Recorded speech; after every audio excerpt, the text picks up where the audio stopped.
They say love arrives when you least expect it. But what if it's 17 minutes late, delivered by two 6-year-old girls who aren't supposed to be there, and comes with a side of cold Chinese takeout?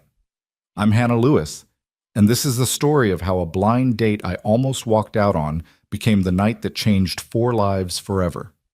Stay until the end, and comment what city you're watching from.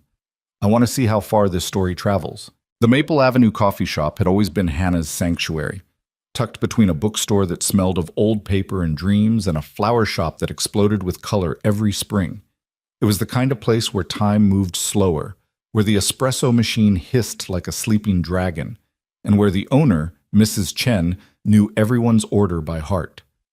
The walls were exposed brick, softened by hanging plants that cascaded down like green waterfalls, and the lighting was perpetually golden, the kind that made everyone look like they were in a romantic movie, even when they were just grading papers or fighting with their laptops. Hannah had been coming here for 3 years, ever since she'd moved to Maplewood to take over Dr. Harrison's veterinary practice. It was her Thursday night ritual: a caramel latte, a corner booth by the window, and whatever novel she was currently losing herself in. Tonight, however, was different. Tonight, she wasn't here for the comfort of routine. Tonight, she was on a blind date. And he was late. She glanced at her phone for what felt like the 100th time, 7:47 p.m., 17 minutes late. The text from her best friend Jenna that morning had been characteristically enthusiastic. "Hannah, I found him. Your perfect man. Eli Parker. Architect, single dad, amazing person. Trust me on this. 7:30 at Maple Ave Coffee. Don't bail." Hannah had almost bailed 3 times already today. Once while getting dressed, standing in front of her closet in her underwear, wondering why she'd agreed to this. Once in the car, her hand hovering over the ignition, telling herself she could just text an excuse. And once in the parking lot, watching couples walk in and out, looking so effortlessly happy that it made her chest ache. But she'd walked in anyway, because Jenna had used the magic words, "He's been through something hard, Han. He needs someone who gets it. Someone like you." Someone like you. Someone whose husband had walked out 3 years ago, 2 weeks after their 5th anniversary, leaving nothing but a note that said, "I can't be who you need me to be." Someone who'd spent the next year in therapy, learning to trust again, learning to believe that not everyone leaves, that not every promise is hollow. Hannah picked up her latte, her second one, because she'd finished the first in the anxious 20 minutes before 7:30, and took a sip. It had gone lukewarm. Mrs. Chen caught her eye from behind the counter and gave her a sympathetic look that somehow made everything worse. This was a mistake. She should leave. She should text Jenna something sarcastic about her matchmaking skills and go home to her dog, Bear, who never stood her up and always looked at her like she was the most important person in the world. She was reaching for her phone to do exactly that when the bell above the door chimed. But it wasn't a man who walked in. It was 2 identical 6-year-old girls. They stood in the doorway for a moment, scanning the coffee shop with the intensity of tiny detectives on a mission. They wore matching red winter jackets that were slightly too big, like they'd borrowed them from their future selves. Their hair was the color of honey in sunlight, pulled back into somewhat lopsided ponytails that suggested good effort but imperfect execution. And their eyes, even from across the room, Hannah could see their eyes. They were the most striking shade of green, like sea glass or spring leaves, bright with intelligence and something else. Determination. The taller one, taller by maybe half an inch, locked eyes with Hannah and whispered something to her sister. They nodded in unison, then marched across the coffee shop with the confidence of people 3 times their age and 100 times their size. Hannah watched them approach, her finger frozen over her phone screen, her escape text to Jenna half composed and suddenly forgotten. "Excuse me," the taller girl said, stopping beside Hannah's booth with her hands clasped in front of her like a tiny businesswoman about to deliver a presentation. "Are you Miss Hannah?" Hannah blinked, twice. Yes?" "Oh, thank goodness!" The girl's shoulders sagged with relief. She slid into the booth across from Hannah without waiting for an invitation, and her sister followed suit, both of them scooting in until they were sitting side by side, green eyes fixed on Hannah with unnerving focus. "I'm Lily," the first girl announced. This is my sister Rose. We're twins, but I'm older by 4 minutes, so technically I'm in charge. She said this last part with the authority of someone who'd argued this point many times before. Only because you pushed, Rose muttered, but she was smiling. Hannah looked from one girl to the other, her brain struggling to catch up with the situation. I'm sorry, do we know each other? Not yet, Lily said brightly. But we will. You're here to meet our daddy, right? Mr. Eli Parker? The world seemed to tilt slightly. Your daddy? He's really sorry he's late, Rose jumped in, her voice softer than her sister's but no less earnest. He had an emergency at work, a pipe burst at the construction site, and he had to make sure the building didn't flood, Lily finished.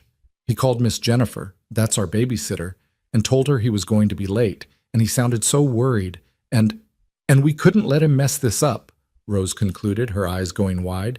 This is really important. Hannah felt like she'd stepped into some kind of surreal dream. She looked around the coffee shop, half expecting a film crew to jump out and tell her she was being pranked. But no, just Mrs. Chen behind the counter, pretending not to eavesdrop but definitely eavesdropping. Just the normal Thursday night crowd. Students with laptops, an elderly couple sharing a piece of cake, a man in the corner reading a newspaper, and 2 6-year-old girls who were looking at her like she was the answer to some question she hadn't been asked yet. Where's your babysitter? Hannah asked, because that seemed like the most responsible question to start with. Outside in the car, Lily said, pointing toward the window where Hannah could indeed see a young woman in a Honda Civic scrolling on her phone. Miss Jennifer said we could come in to see if you were here, but we have to go right back. But we wanted to meet you first. And tell you not to leave, Rose added quickly. Please don't leave. Daddy really wanted to be here. He tried on 4 different shirts this morning. 4, Lily confirmed. And he keeps looking at the calendar where he circled today's date. He drew a little smiley face next to it. Something in Hannah's chest, something that had been clenched tight with disappointment and the familiar ache of being forgotten, began to loosen. He drew a smiley face? In blue marker, Rose said solemnly, like this was a crucial detail. He only uses blue marker for really important things. Hannah couldn't help it. She laughed. It bubbled up from somewhere deep, surprising her with its genuine warmth. These girls, these tiny, determined, matching girls, had somehow found her, had come to save their father's date, had marched into this coffee shop like generals going into battle. Does your father know you're here? She asked, though she already suspected the answer. Both girls shook their heads, their ponytails swishing in unison. He thinks we're at home with Miss Jennifer, Lily admitted. But we told her it was an emergency, and she said we could come for just a minute because you were only 15 minutes away. And we couldn't let you think Daddy forgot about you, Rose finished, her voice dropping to almost a whisper. People forget about important things sometimes. But Daddy didn't forget. He's just late. There was something in the way she said it, something that made Hannah's throat tighten. These weren't just precocious kids playing matchmaker. There was a weight to their words, a history hidden in the shadows of their bright eyes. Miss Hannah? Lily leaned forward, her small hands flat on the table. Can we ask you something? Of course. Do you like kids? The question was so direct, so earnest, that Hannah answered without thinking. I love kids. I have 17 nieces and nephews. 17? Rose's eyes went wide. That's almost 20. My husband, ex-husband, came from a big family, Hannah explained, then immediately wondered why she was telling her life story to 6-year-olds. But there was something about them, something that made her want to be honest. I don't see them as much anymore, but I miss them, especially the little ones. Lily and Rose exchanged a look, one of those twin communications that happened in silence, in a language built from shared DNA and 6 years of being inseparable. She's perfect, Rose whispered. I told you, Lily whispered back. Then louder to Hannah, do you like Chinese food? Hannah blinked at the subject change. Yes? Good. Lily slid out of the booth with the same decisive energy she'd slid in with. Then you should definitely stay. Daddy will be here soon. He promised Miss Jennifer he'd be done by 8:30.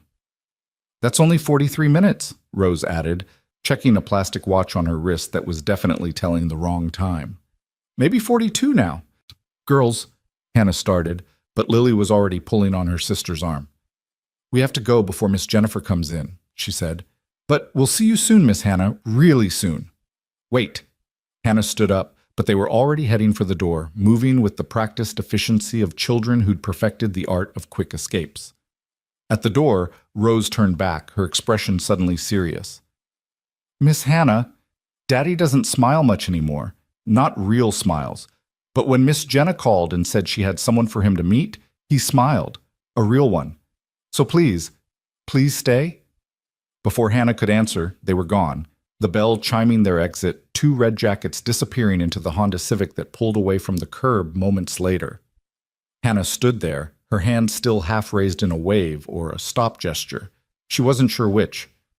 Mrs. Chen was definitely not even pretending not to stare now. The elderly couple was whispering and glancing over. The man with the newspaper had lowered it to watch. Slowly, Hannah sat back down. She looked at her phone. The unsent text to Jenna still waited on the screen. He's 20 minutes late. I'm leaving.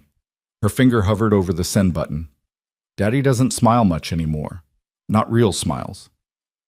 She deleted the text. She ordered another latte, her third of the night, which was probably going to give her insomnia. But at this point, what was one more cup? She pulled out her phone again, but this time she wasn't texting Jenna to bail. She was looking up Eli Parker Architect Maplewood. The search brought up a website for Parker Design and Architecture. The homepage featured a photo of a modern library with clean lines and walls of windows that seemed to bring the outside in.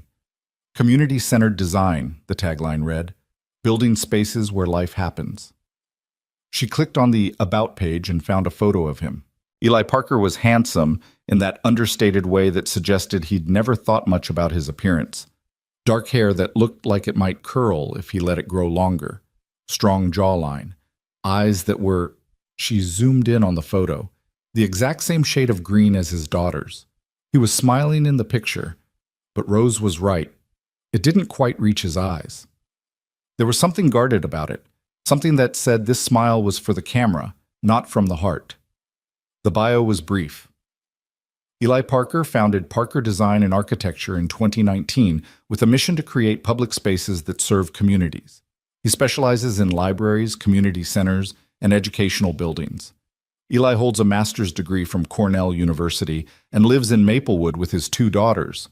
No mention of a wife, no mention of being widowed, just lives with his two daughters, like that was the whole story. But Hannah knew there was more. Jenna had said he'd been through something hard, and those girls, those beautiful, determined, worried little girls, they'd said, Daddy doesn't smile much anymore. Hannah took a sip of her fresh latte and found herself thinking about second chances, about how she'd almost walked out, about how close she'd come to missing this. At 8:15, her phone buzzed. Unknown number. This is Eli Parker. I am so incredibly sorry I'm late. Emergency at the work site. Please tell me you're still there. If not, I completely understand, but I'd really like to try again if you're willing. Hannah stared at the text. Her thumbs moved over the keyboard. Still here. Mrs. Chen makes a good latte. Take your time. The response came within seconds. Thank you. I'll be there in 20 minutes. And I promise I have a good explanation. Actually, I have no idea what my explanation is going to be, but I'll figure it out before I get there. Hannah laughed out loud, making Mrs. Chen look up with a knowing smile. She texted back, Honesty is good. See you soon. She set her phone down and looked out the window at Maple Avenue. The streetlights were on now, casting warm pools of light on the sidewalk. People walked by bundled in scarves and winter coats, their breath making small clouds in the October air. Somewhere out there, a man she'd never met was driving toward this coffee shop. Probably nervous, probably rehearsing what he'd say, probably having no idea that his daughters had already been here, had already vouched for him, had already stolen a piece of Hannah's heart with their fierce love for their father. At 8:33, 3 minutes later than promised, the bell above the door chimed again.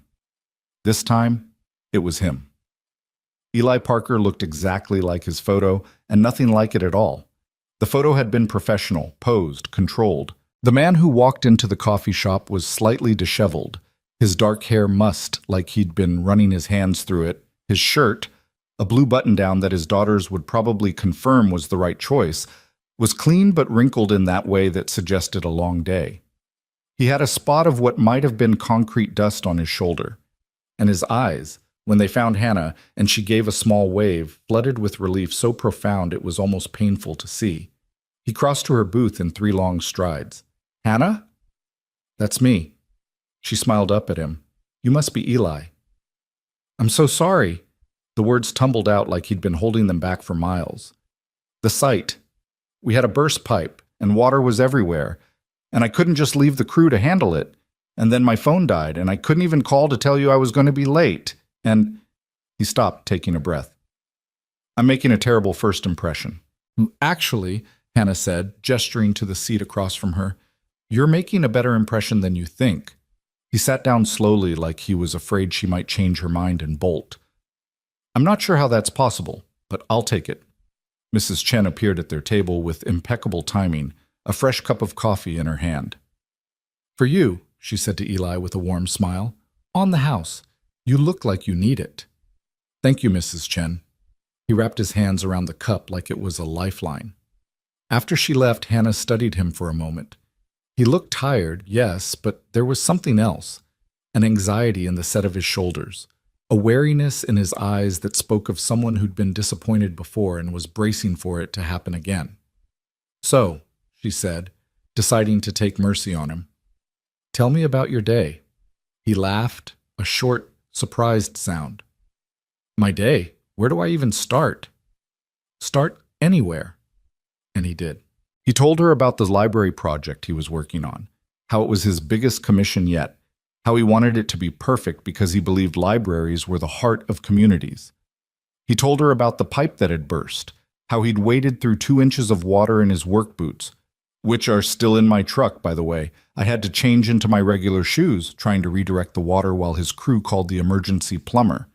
He told her about his phone dying at the worst possible moment, about borrowing his foreman's phone to text her, about driving 15 miles over the speed limit to get here because he was so sure she'd be gone. "But you weren't," he said, his green eyes meeting hers with something that looked like wonder. "You stayed." "I had some encouragement," Hannah said carefully. His brow furrowed. Encouragement? This was it. The moment where she had to decide whether to tell him that his daughters had staged a covert operation in this very coffee shop 30 minutes ago. Would he be embarrassed, angry, worried? But those girls had traveled all this way, well, 15 minutes, but still, to save their father's date. They deserved credit for their efforts. "Eli," Hannah said slowly, "I need to tell you something, and I need you to not panic." The wariness came back into his eyes immediately. "Okay, now I'm definitely panicking. About 45 minutes ago, I was sitting in this booth, thinking about leaving. You were late, I was disappointed, and I was about to text my friend Jenna and tell her that her matchmaking skills needed work." He winced. "Hannah," she held up a hand. But then the door opened and 2 girls walked in. 2 identical 6-year-old girls in red jackets who marched up to my table and asked if I was Miss Hannah. The color drained from Eli's face. "What?" "They introduced themselves as Lily and Rose. They told me their father was sorry he was late. They told me about the emergency at work and that you'd tried on 4 shirts this morning, and that you'd circled today on the calendar with a blue marker and drawn a smiley face." Eli had gone completely still, his coffee cup frozen halfway to his lips. "They were here?" "For about 5 minutes. They were with your babysitter, Miss Jennifer. She waited in the car. The girls just wanted to make sure I didn't leave. They wanted me to know that you didn't forget, that you were just late, and that I should definitely stay." He set the cup down slowly, carefully, like he was afraid his hands might not be steady. "I'm going to kill them," he said faintly. "No, first I'm going to hug them until they can't breathe, and then I'm going to kill them." Hannah laughed. "They were amazing, Eli. They were sweet and funny and so determined to save your date. Rose told me you don't smile real smiles anymore, and I have to say, it kind of broke my heart." His eyes snapped to hers, and for a moment she saw something raw there, something unguarded. Then he looked down at his coffee, his jaw working. "They said that?" "They did. And they also interrogated me about whether I like kids and Chinese food, though I'm not sure what the Chinese food question was about. A laugh escaped him, surprising them both. That's that's because our emergency dinner is always Chinese takeout. When I have a long day and don't have time to cook, we order from Golden Dragon, and we eat it straight out of the containers while the girls tell me about their day. That sounds perfect. It's chaos, he said. But he was smiling now, a real smile, and Rose was right. It transformed his entire face. They fight over who gets the last spring roll, and someone always spills soy sauce on something important, and fortune cookies end up crushed on the floor, and it's... He trailed off, his smile softening into something tender. It's my favorite part of most days. Hannah felt something warm bloom in her chest. This man, this worried, disheveled, late for his first date and who knows how long man, loved his daughters with a fierceness that was palpable. "Tell me about them," she said. And he did. For the next hour, they sat in that booth and talked. Eli told her about Lily, who wanted to be a scientist or an astronaut or possibly a chef. It changes weekly, and who could spend hours building elaborate structures out of blocks and then destroying them with the same enthusiasm. He told her about Rose, who was quieter but no less determined, who loved to draw and could lose herself in art projects for entire afternoons, who worried about things in a way that made Eli's heart ache because she was too young to carry such worry. He told her about being a single father, about the learning curve that had been more like a vertical cliff. "I didn't know how to do pigtails," he said with a self-deprecating laugh. "I had to YouTube it. Do you know how many videos there are on doing little girls' hair? Thousands. I watched approximately all of them." "And?" Hannah prompted. "And I can now do a basic ponytail, braids if I have enough time and patience, and something the girls call the twisty thing that I think I'm making up as I go. But hey, they haven't complained yet, so I must be doing something right." Hannah found herself leaning forward, chin in her hand, completely captivated. There was something about the way he talked about his daughters, with humor but also with such profound love, that made her want to know everything. "What about you?" he asked finally, turning the conversation. "Jenna said you're a veterinarian." "I am. I took over Dr. Harrison's practice about 3 years ago. It's a small clinic, mostly dogs and cats, the occasional rabbit or guinea pig. I love it." "Why veterinary medicine?" "I've always loved animals, always felt more comfortable with them than with people, honestly." She paused, wondering how much to share. But he'd been so honest with her, so open. It felt right to reciprocate. "My ex-husband used to say I cared more about my patients than I cared about him." Eli's expression shifted, became careful. "Is that why he's your ex-husband?" "One of the reasons. The main reason is that he wasn't ready to be married, but he didn't figure that out until 5 years in. He left while I was at work one day, just packed his stuff and left a note." She said it matter-of-factly, but she could hear the old hurt underneath. "I'm sorry," Eli said quietly.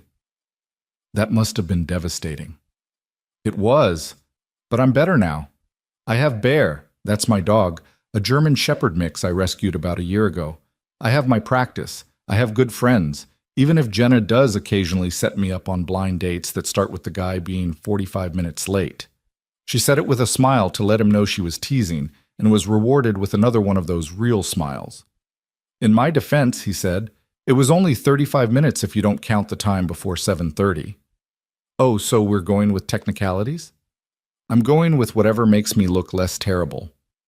They laughed together, and Hannah realized with a start that she was enjoying herself. More than enjoying herself, she was happy. When was the last time she'd felt this kind of easy connection with someone? This sense that she could say anything, be anyone, and it would be okay. "Can I ask you something?" Eli said, his tone shifting to something more serious. "Of course." "Why did you stay? I mean, beyond my daughter's covert operation, you didn't know they were going to show up, so why were you still here at 8:30? Hannah considered the question. "Honestly, I don't know. I was about to leave. I had the text typed out to my friend, but then your daughters walked in, and they looked at me like I was important, like this mattered. And Rose said that thing about you not smiling real smiles anymore, and I couldn't leave after that." Eli was quiet for a moment. "They're not wrong about the smiling thing. Jenna said you'd been through something hard." She's not wrong about that either. He took a breath, and Hannah could see him deciding, weighing how much to share. My wife, their mother, died 2 years ago. Brain aneurysm. She was healthy one day, gone the next. We didn't even get to say goodbye. Oh, Eli. Hannah reached across the table without thinking, covering his hand with hers. I'm so sorry. He looked down at their joined hands, and she started to pull away, worried she'd overstepped, but he turned his hand over and held on to hers. Thank you. It's been the hardest thing I've ever been through. And watching the girls go through it, watching them try to understand why Mommy wasn't coming home, knowing I couldn't fix it or make it better, his voice cracked. I'd give anything to take that pain away from them. They're lucky to have you, Hannah said softly. It's clear how much you love them. They're the only reason I'm still standing, he admitted. There were days, especially in the beginning, when I didn't think I could do it, but they needed me. They needed breakfast and bedtime stories and help with homework, and someone to hold them when they cried. So I figured it out. I learned to do hair and pack lunches and have tea parties and all the things Sarah used to do. Sarah, Hannah repeated gently. She would have loved tonight, he said with a sad smile. Not the being late part or the pipe bursting part, but the fact that our daughters hijacked my first date in 2 years. She would have thought that was the funniest thing ever. Tell me about her. And he did. He told her about meeting Sarah in college, about how she'd been studying early childhood education and would light up talking about teaching methods in child development. He told her about their wedding, small, just family and close friends in her parents' backyard, and about the joy of finding out they were having twins. Sarah cried for an hour, happy tears, saying she couldn't believe we were getting 2 babies at once. But he told her about their life together, the ordinary and the extraordinary, painting a picture of a marriage that had been real and imperfect and deeply loving. I'm not trying to make her into a saint, he said. She wasn't perfect. She left dishes in the sink, and she was always late, and she couldn't resist adopting every stray cat that crossed our path. But she was my person, you know, my best friend. I know, Hannah said, and she did. She understood that kind of loss, even if hers had been different. Loss was loss, whether someone died or just decided to leave. They talked until Mrs. Chen came to their table, apologetic but firm. I'm so sorry, but we're closing soon. Hannah looked around, startled to see that the coffee shop was empty except for them. The elderly couple was gone. The students had packed up their laptops. The man with the newspaper had disappeared. It was just her and Eli and Mrs. Chen wiping down tables. What time is it? Eli asked, pulling out his phone. 10:15, Mrs. Chen said with a knowing smile. We've been here for almost 3 hours, Hannah said, amazed. 2 hours and 45 minutes if we're being technical, Eli corrected, and they both laughed. Outside, the October night had turned cold. Hannah pulled her jacket tighter as they stood on the sidewalk, the coffee shop lights dimming behind them as Mrs. Chen locked up. Thank you, Eli said, for staying, for listening, for not running screaming when my daughters showed up uninvited. Thank you for coming, even if you were 17 minutes late. 35, he corrected with a grin. We're sticking with 17. It sounds more forgivable. They stood there for a moment, neither wanting to end the evening, both knowing it had to end eventually. Hannah's car was parked on the street 3 spaces down. Eli's truck was around the corner. I should get home, he said reluctantly. The girls are probably watching the clock, waiting for me to come back and tell them what happened. They're going to want every detail. Tell them they're excellent matchmakers. I'll tell them they're grounded for leaving the house without permission, and then I'll tell them they're brilliant. Hannah laughed. Can I ask you something before you go? Anything. Would you like to do this again? On purpose this time, with actual plans and no burst pipes or covert operations? The smile that spread across Eli's face was worth every minute she'd waited in that coffee shop. I would love that. How do you feel about Saturday? Saturday works. Fair warning, the girls have been talking about pancakes all week. Apparently they told me I need to make my famous butterfly pancakes for someone special. I didn't know who they meant at the time, but now I'm thinking they had this whole thing planned. Butterfly pancakes? Don't ask. It's a thing we do. But if butterfly pancakes for breakfast sounds terrible, we can definitely do something else. Hannah thought about those two little girls in their red jackets, about the determination in their eyes, and the love in their voices when they talked about their father.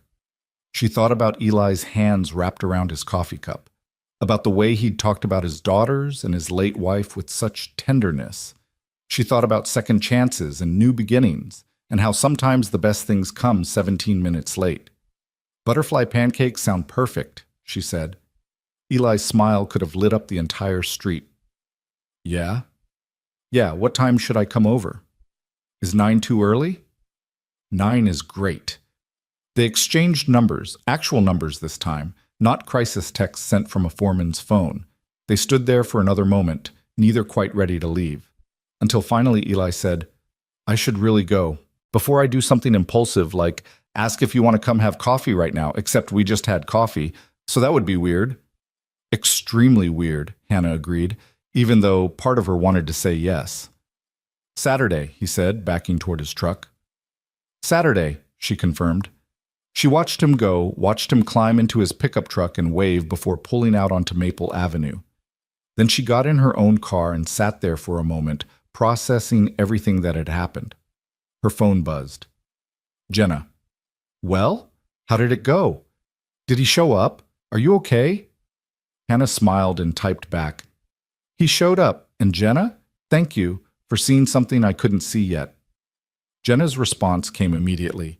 OMG, tell me everything. Hannah texted back. Tomorrow. It's late, and I need to go home and process the fact that I might have just had the best first date of my life. Hannah, Elizabeth Lewis, you cannot leave me hanging like this. Watch me. Love you. Talk tomorrow.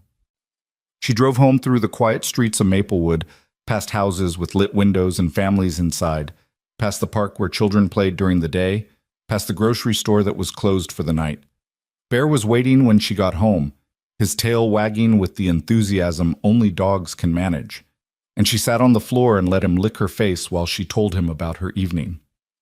2 little girls showed up, Bear, she said, scratching behind his ears. 2 perfect little girls who loved their dad so much they tracked down his date to make sure I didn't leave. And then their dad showed up, and he was kind and funny and honest. And Bear, I think I might be in trouble here. The good kind of trouble, but still. Trouble. Bear woofed softly, which she chose to interpret as approval. That night she lay in bed thinking about green eyes. 3 pairs of them, all the same striking shade. She thought about butterfly pancakes and blue markers and smiley faces on calendars. She thought about a man who'd learned to do his daughter's hair from YouTube and who talked about his late wife with love instead of bitterness.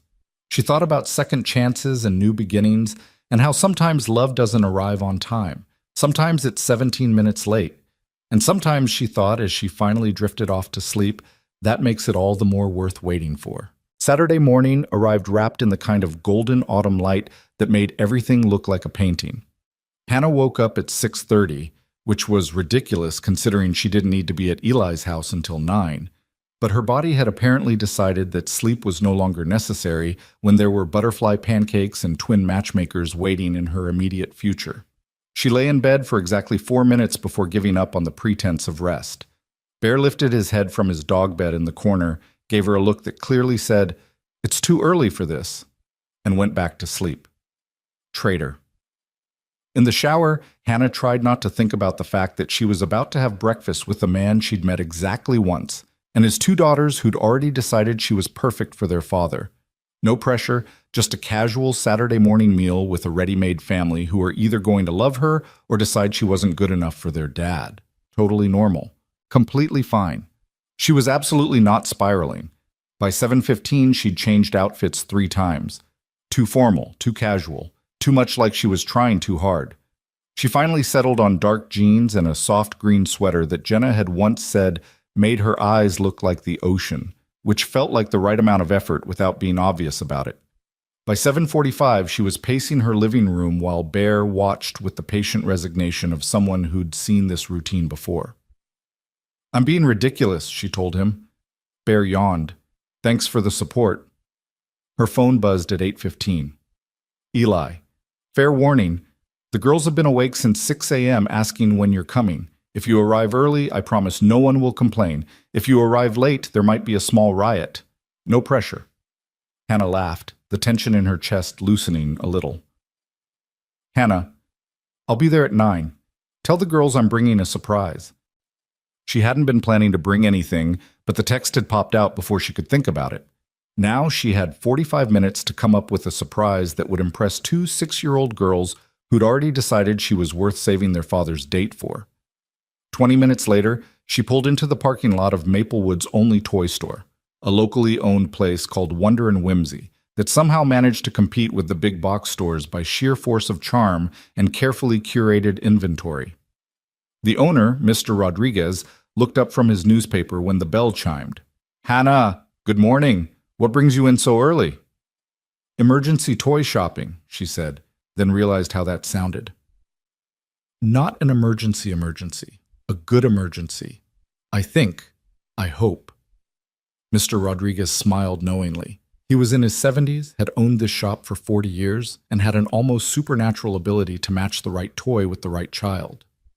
"Tell me about these children." Twin girls, 6 years old, smart, creative, determined. One wants to be a scientist, astronaut, chef. The other loves to draw. And they're... She paused, trying to find the right words. "They're special.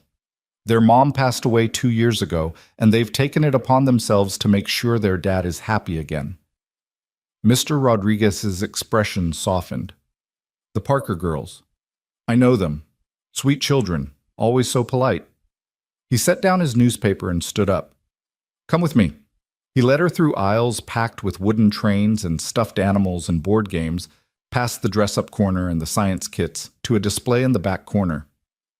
"For Lily," he said, pulling down a kit labeled Junior Astronaut, Build Your Own Solar System. She was in here 3 weeks ago with her father, and she stood in front of this for 10 minutes before her sister dragged her away. "Perfect," Hannah said, "and for Rose." He moved to the next shelf and selected a set of watercolor paints with 24 colors and 3 different brush sizes. She needs proper materials. The washable ones they give children are fine, but she's ready for real paints. Hannah felt her throat tighten. "You remember what they like?" "I remember every child who comes into my store," Mr. Rodriguez said simply. "It's my job to pay attention." 10 minutes later, Hannah was back in her car with 2 carefully wrapped gifts and the strange sensation that the universe was conspiring to make this day go well. She drove through Maplewood's residential streets, following the GPS directions to an address on Maple Ridge Drive, which turned out to be a quiet neighborhood of older homes with big yards and established trees. Eli's house was a blue craftsman style, with white trim and a wide front porch that looked like it was made for summer evenings and lemonade. The yard was well kept, but not obsessively so. There were fallen leaves scattered across the grass, a tire swing hanging from an old oak tree, and chalk drawings covering the driveway and explosions of color. Hannah parked behind Eli's pickup truck and took a breath. Through the front window, she could see movement inside, shadows passing back and forth. The sound of voices, though she couldn't make out words. She was reaching for the gifts in her passenger seat when the front door flew open and 2 red blurs came racing down the porch steps. "She's here! She's here! Miss Hannah's here!" Lily and Rose reached her car before she'd even fully gotten out, both talking at once, their words tumbling over each other in an avalanche of enthusiasm. "Told Daddy you'd come early. Been watching the window for 30 minutes. Made you a picture. Put on my best dress. Girls." Eli appeared in his doorway, wearing an apron that said "Kiss the Cook," and had what looked like pancake batter on one shoulder. Let her breathe. But he was smiling, that real smile Hannah had seen in the coffee shop, and when his eyes met hers over his daughters' heads, something warm passed between them. A shared understanding, a moment of, "Can you believe this is happening?" "Hi," Hannah said, managing to extract herself from the car with both gifts intact. "Hi," Eli replied. "I see you've been ambushed." "Best kind of ambush," she held up the wrapped packages. "I brought something for the girls, if that's okay." "You didn't have to do that," Eli started, but Lily was already reaching for the packages with barely contained excitement. "Can we open them now, please? Pretty please?" "Inside," Eli said firmly, "and after we say good morning properly. Remember your manners. Both girls straightened up immediately, and Hannah had to suppress a smile at the sudden transformation from wild enthusiasm to careful politeness. "Good morning, Miss Hannah," they chorused in unison. "Good morning, Lily. Good morning, Rose." Hannah crouched down to their level. "I heard someone's been waiting very patiently for butterfly pancakes?" "So patiently," Rose said solemnly. "I've been patient for at least 1,000,000 hours." 2 hours, Eli corrected, "since 6 a.m., which is when they woke up and came into my room to ask if it was time yet." "Time is relative," Lily announced with the confidence of someone who'd recently learned a new phrase and was determined to use it. "Did you learn that from your science books?" Hannah asked. "From a cartoon about space," Lily admitted. "But it sounds smart." The house was exactly what Hannah had expected, and nothing like it at all. The outside was neat and orderly, but the inside was gloriously lived in. Shoes piled by the door, tiny sneakers next to work boots, backpacks hanging on hooks that were definitely too high for the girls to reach, a living room that had been taken over by a blanket fort that sprawled from couch to coffee table to armchair, drawings covering the refrigerator held up with magnets shaped like zoo animals, a cat, which Eli definitely hadn't mentioned, sleeping in a patch of sunlight on the windowsill. "That's Marmalade," Rose said, following Hannah's gaze. "We got her from the shelter. Daddy said we couldn't have a pet, but then we went to look at the animals, and Marmalade purred when we petted her, and Daddy said we could bring her home." "I'm a pushover," Eli said from the kitchen. "It's pathetic." "You're a good dad," Hannah said, and watched him duck his head, a flush creeping up his neck. The girls dragged her to the kitchen table, which had already been set with mismatched plates, 2 with cartoon princesses, 1 with a superhero, 1 plain white. There was orange juice in plastic cups, napkins folded into somewhat lumpy triangles that were clearly the work of small hands trying very hard, and a small vase of flowers that looked like they'd been picked from the garden that morning. "We did the table ourselves," Lily announced proudly. "It's beautiful," Hannah said, and meant it. "You can sit here." Rose pulled out a chair. "This is the special guest spot. It's where Grandma sits when she visits." Hannah sat, trying not to think too hard about being equated with Grandma in terms of importance. Through the kitchen doorway, she could see Eli at the stove, pouring batter onto a griddle, his movements practiced and efficient. "Okay," Lily said, climbing into the chair across from Hannah with the gravity of someone about to conduct a very important interview. "Before Daddy comes back, we need to ask you some questions." "Lily," Eli called from the kitchen. "Important questions," Lily called back. Then to Hannah, lowering her voice conspiratorially, "We have a list." Rose pulled a piece of paper from her pocket and unfolded it carefully.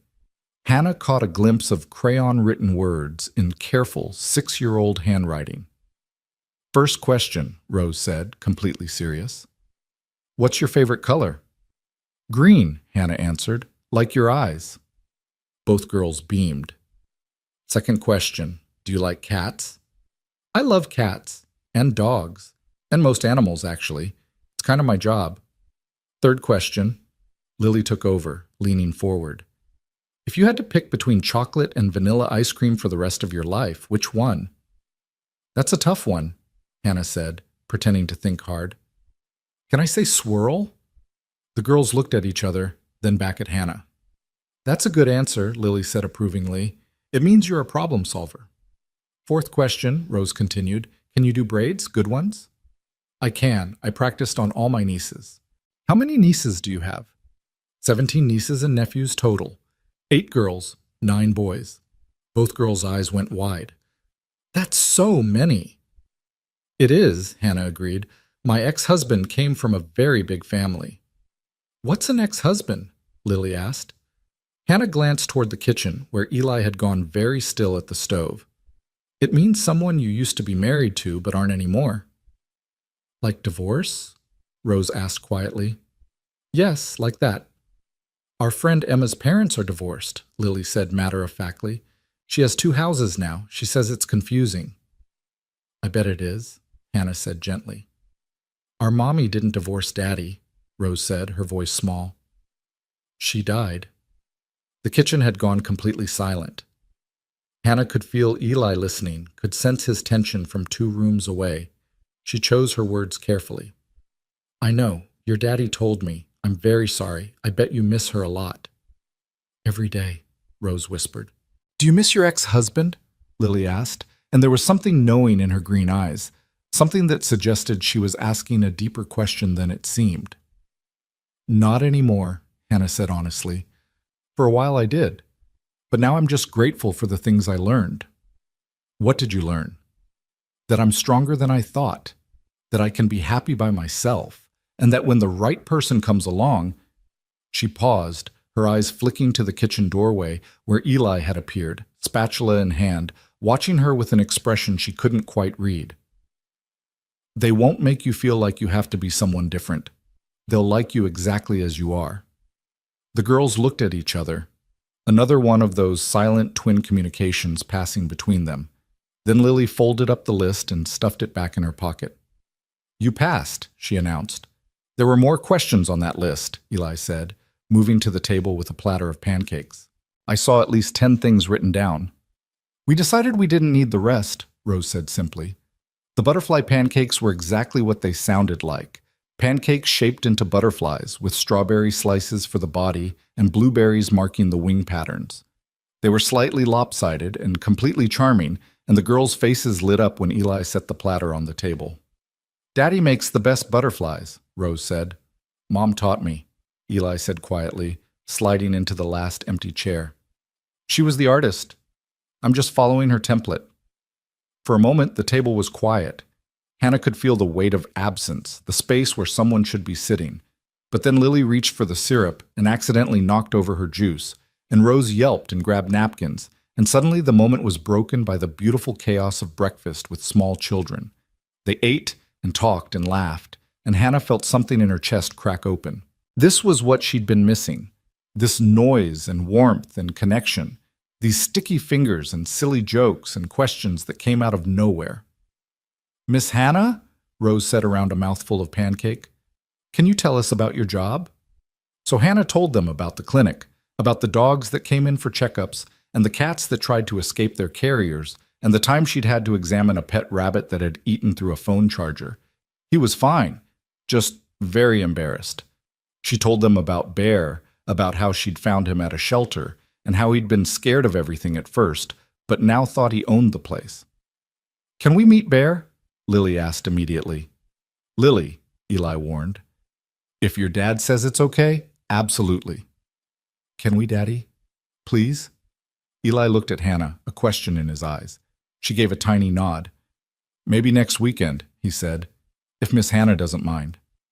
Miss Hannah definitely doesn't mind. After breakfast, while Eli cleared the dishes, despite Hannah's offers to help, you're a guest, you don't do dishes, the girls dragged her to the living room to show her their blanket fort. You have to crawl, Lily instructed. It's not tall enough for standing. Hannah got down on her hands and knees and crawled through the blanket tunnel. Inside, the fort was surprisingly elaborate, with pillows arranged into rooms, a flashlight hanging from the blankets to provide chandelier lighting, and books stacked in one corner to create the library. We live here sometimes, Rose explained, when we want to be alone or when we're sad. It's a very good fort, Hannah said seriously. You built this yourselves? Daddy helped with the tall parts, Lily admitted, but we designed it. They spent the next 20 minutes in the fort, the girls showing Hannah their treasures, a box of seashells from a beach trip 2 summers ago, a collection of smooth rocks they'd found at the park, a notebook full of Rose's drawings. Each item came with a story, and Hannah listened to all of them, watching the way Lily's hands moved when she talked, the way Rose ducked her head when she was proud of something but didn't want to show it. Can we open the presents now? Lily finally asked, unable to contain herself any longer. You remembered those, huh? We've been so patient, Rose insisted. Hannah retrieved the gifts from her car, with both girls trailing behind her like eager puppies. In the living room, they sat cross-legged on the floor, and Hannah handed each of them a wrapped package. This one's for Lily, she said, and this one's for Rose.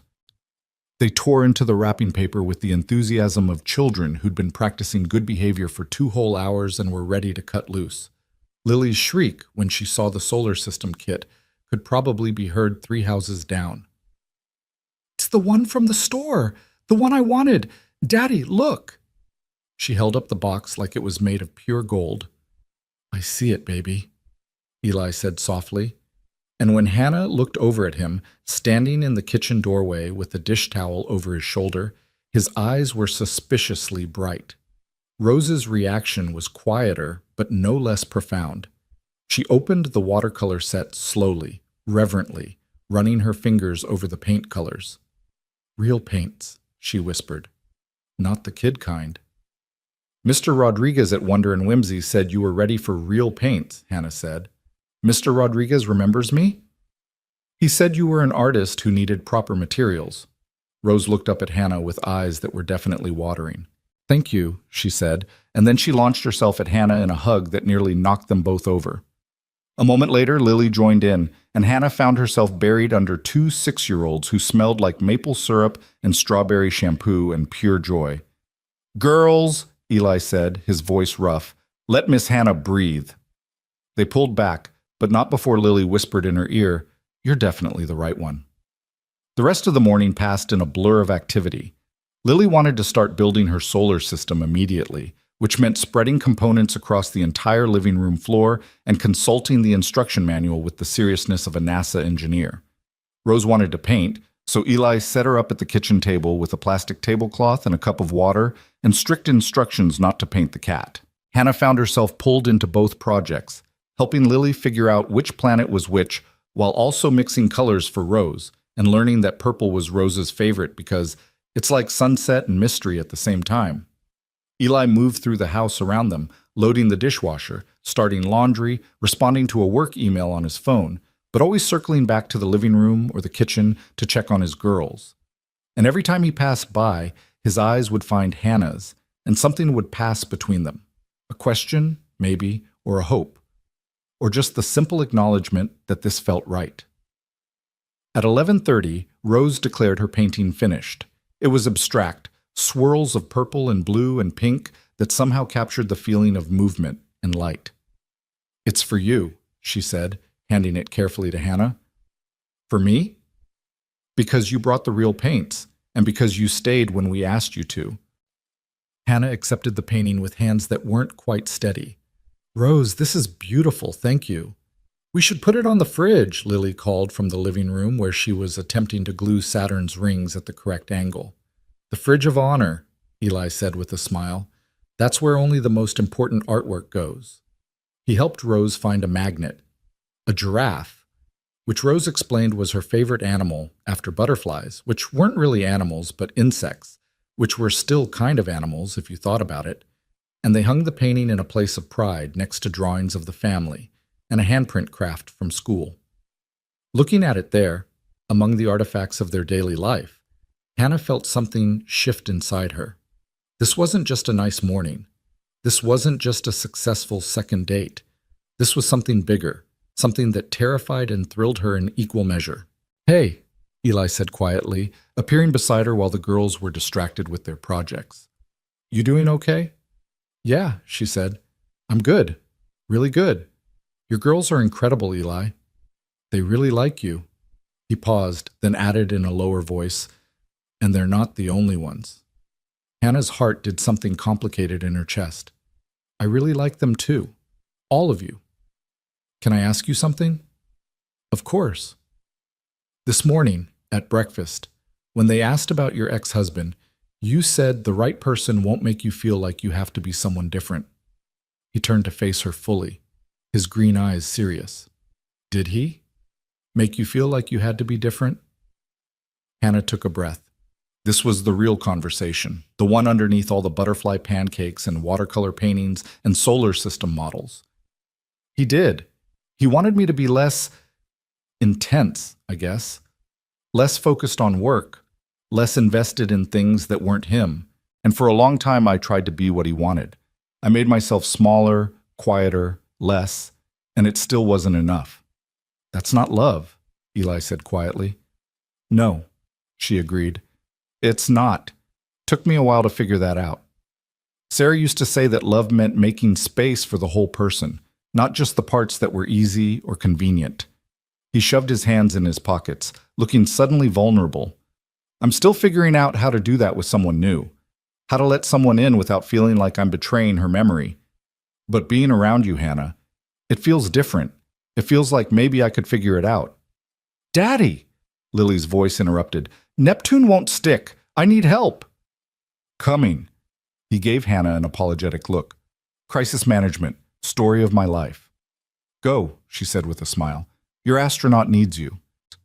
She watched him cross the living room and crouch beside Lily, examining the Neptune situation with the careful attention of a professional architect consulting on a major project. I think we need more glue, he said seriously, and maybe we should let Jupiter dry before we try to attach the other outer planets.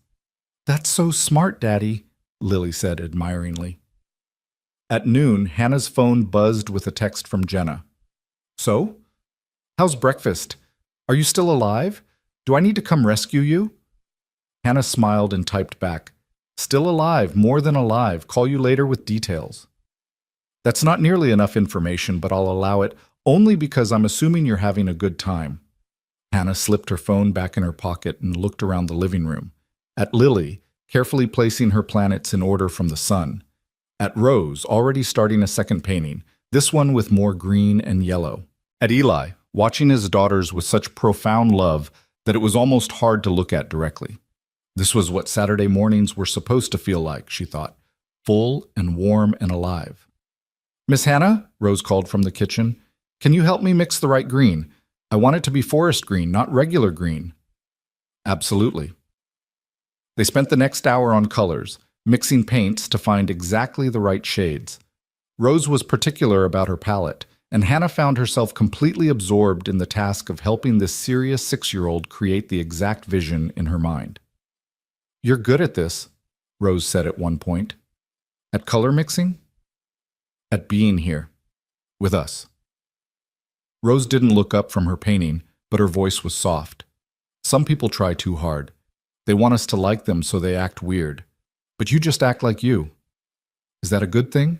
Hannah asked carefully. It's the best thing. Rose finally looked up, her green eyes, so much like her father's, meeting Hannah's directly. Daddy acts like himself around you, too. He forgets to be sad for a little while. Hannah's throat tightened. Rose, it's okay to make him happy, Rose said quietly. Mommy would want him to be happy.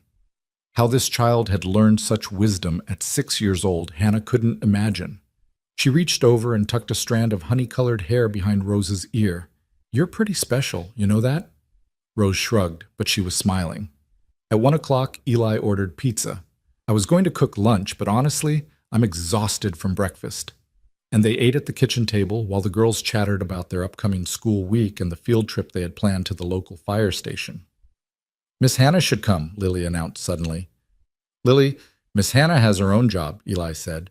She can't just take a day off to go to your field trip. But what if she could? Lily turned pleading eyes on Hannah. It's on Thursday. We're going to see the fire trucks and everything. I'll see what I can do, Hannah said diplomatically, even though she was already mentally rearranging her schedule to make it work. After lunch, the girls insisted on showing Hannah the rest of the house. The upstairs hallway was lined with photos, Sarah and Eli on their wedding day, the girls as newborns, family trips to the beach and the mountains, birthday parties and Halloween costumes, and ordinary Tuesday afternoons that someone had thought to capture and preserve. That's Mommy, Rose said unnecessarily, pointing to a photo of a woman with a bright smile and the same honey-colored hair as her daughters. She was holding baby Lily and Rose, one in each arm, and looking at the camera like she'd never been happier in her life. She was beautiful, Hannah said. She smelled like cookies, Lily added, and she sang all the time, even in the grocery store. She sounds wonderful. She was, Eli said from behind them. Hannah hadn't heard him come up the stairs. But she'd also be the first person to tell you that she snored like a freight train and couldn't parallel park to save her life. The girls giggled. She was so bad at parking, Lily confirmed. Their bedroom was exactly what Hannah expected. 2 twin beds with mismatched comforters, toys overflowing from bins, a bookshelf packed with picture books and early readers. But what caught her attention was the treehouse visible through the window, nestled in the big oak tree in the backyard. Can we show Miss Hannah the treehouse? Rose asked. Please? Eli looked at Hannah. Fair warning, the treehouse is special. There are rules. I'm good with rules, Hannah said. They trooped downstairs and out the back door into a yard that was clearly designed for children. A sandbox in one corner, the tire swing she'd seen from the front, a garden bed with a few stubborn fall vegetables still clinging to life. And the treehouse, accessed by wooden slats nailed into the trunk of the oak tree, with a rope railing for safety. The girls scrambled up the ladder with the ease of frequent practice. Eli went next, then turned to help Hannah up. His hand was warm and strong, and when she reached the platform and their faces were suddenly very close, she saw his breath catch. "Hi," he said softly. "Hi," she replied. "This is the treehouse," Lily announced unnecessarily from inside the small structure. "Password?" Hannah looked at Eli confused. "They have a password," he explained. "It changes weekly. I never know what it is." "This week, it's butterfly pancakes," Rose said. "Butterfly pancakes," Hannah repeated obediently. "You may enter." The treehouse was small but perfect, with windows cut into the walls, cushions on the floor, and drawings pinned up on every available surface. But what caught Hannah's attention was the framed photo sitting on a small shelf. Sarah, smiling at the camera, her arms around two 3-year-old girls. "Mommy's picture lives here," Rose explained, "so she can be with us when we play." Eli had gone very still beside her. Hannah could feel the weight of this moment, the significance of being brought into this space where Sarah's memory was kept alive and honored. "Thank you for showing me," she said quietly. "This is a very special place."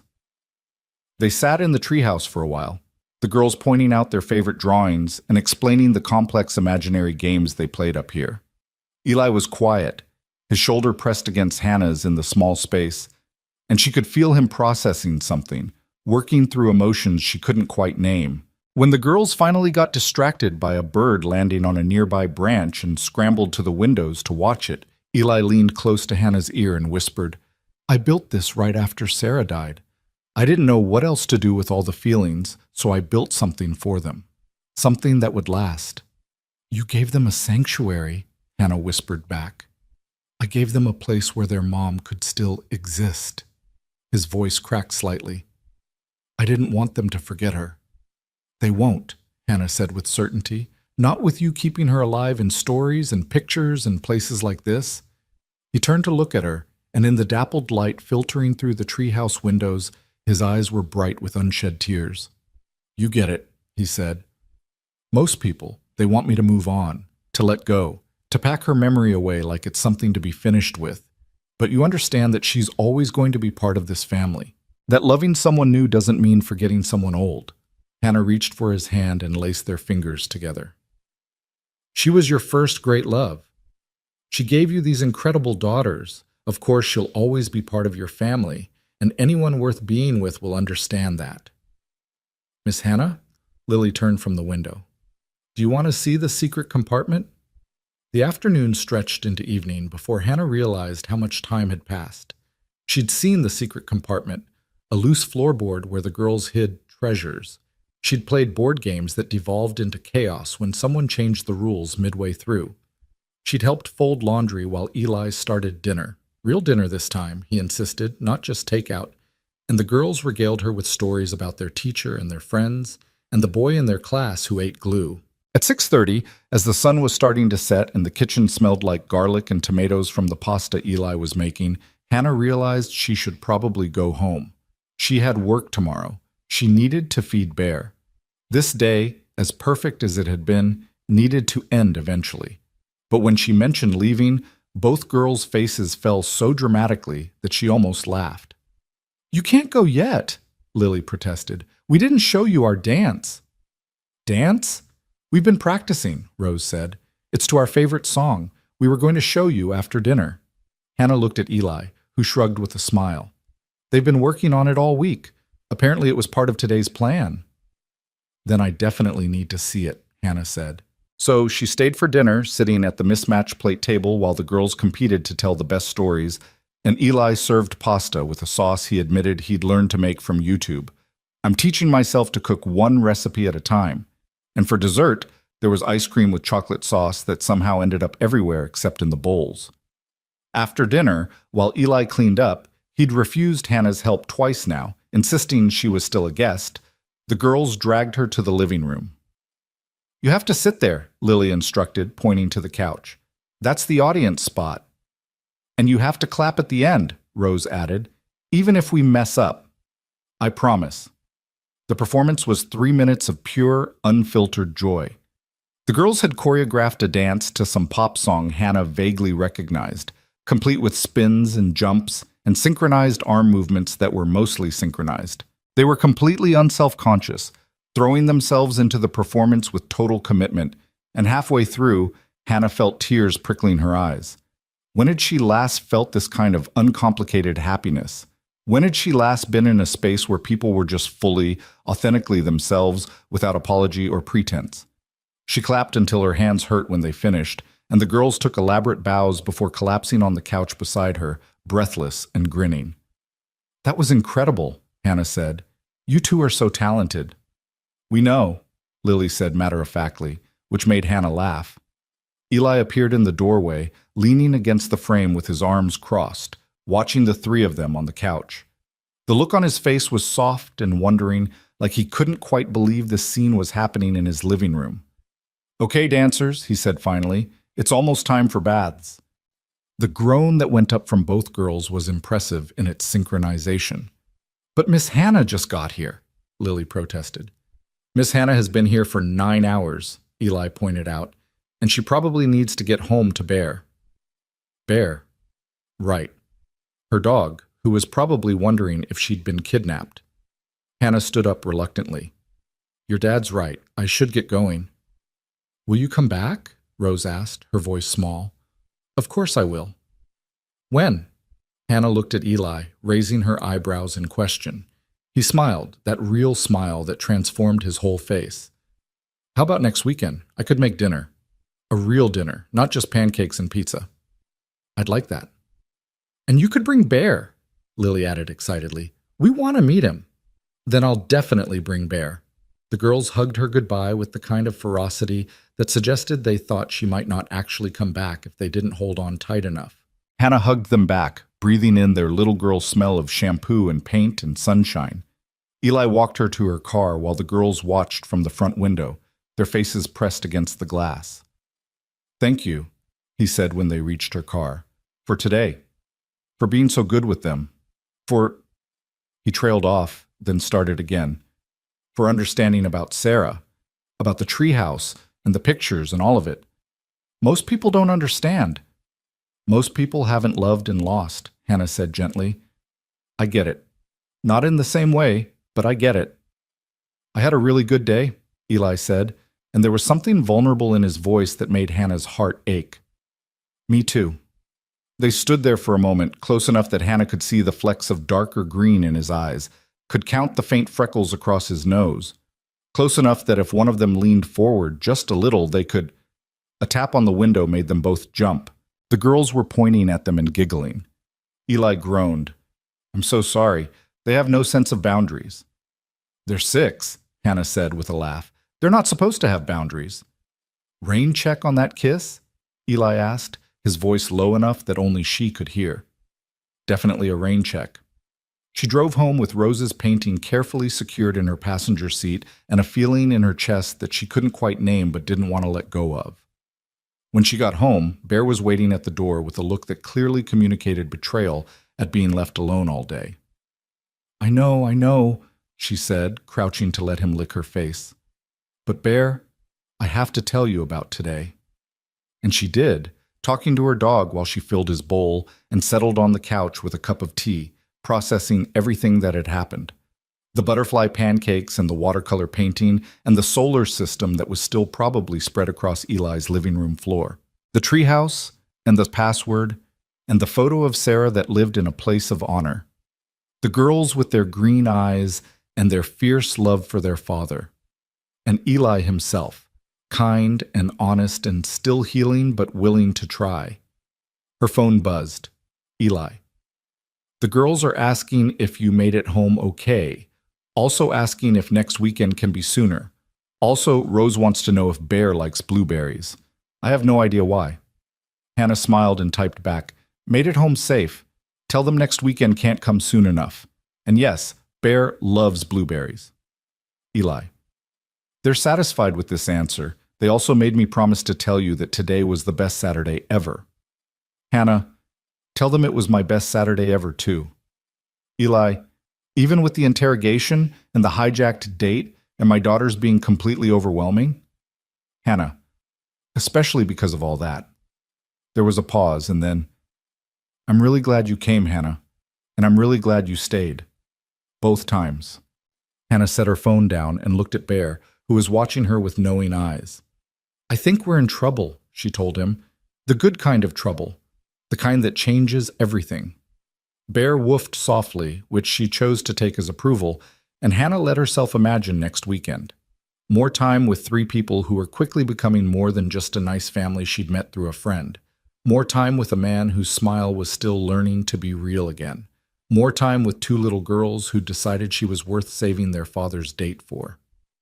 Outside her window, the autumn evening settled into night, and somewhere across town, in a blue craftsman house with a tree house in the backyard, two 6-year-old matchmakers were probably already planning next weekend's agenda. And Hannah Lewis, who'd almost walked out of a coffee shop 17 minutes into a blind date, found herself looking forward to every single moment of whatever came next. The week that followed moved with the strange duality of time that Hannah had almost forgotten existed. Days at the clinic passed in their usual blur of appointments and emergencies, but the evenings stretched long and sweet, filled with text messages that made her smile at her phone like a teenager. Eli would send pictures of the girls' latest projects. Lily's solar system now hanging from her bedroom ceiling with fishing line. Rose's paintings multiplying across every available surface. The girls would hijack his phone to send voice messages, their excited chatter overlapping as they told Hannah about their day, about the fire station field trip she'd promised to attend, about how they were teaching Marmalade to do tricks, even though cats don't really do tricks, Miss Hannah, but they were going to be the first. On Tuesday evening, Hannah was reviewing lab results for a golden retriever with a possible thyroid condition when her phone lit up with a call. Eli's name on the screen made her heart do something complicated. Hey, she answered, unable to keep the smile out of her voice. Hey, yourself? There was noise in the background, the sound of running water and childish laughter. Sorry, I'm on dish duty. The girls wanted me to call because they have an important question that apparently couldn't wait until tomorrow. I'm listening. Lily, Rose, come here and ask Miss Hannah your question. A pause, then Eli's voice dropped lower. Fair warning, I have no idea what this is about. They've been whispering in the treehouse all afternoon.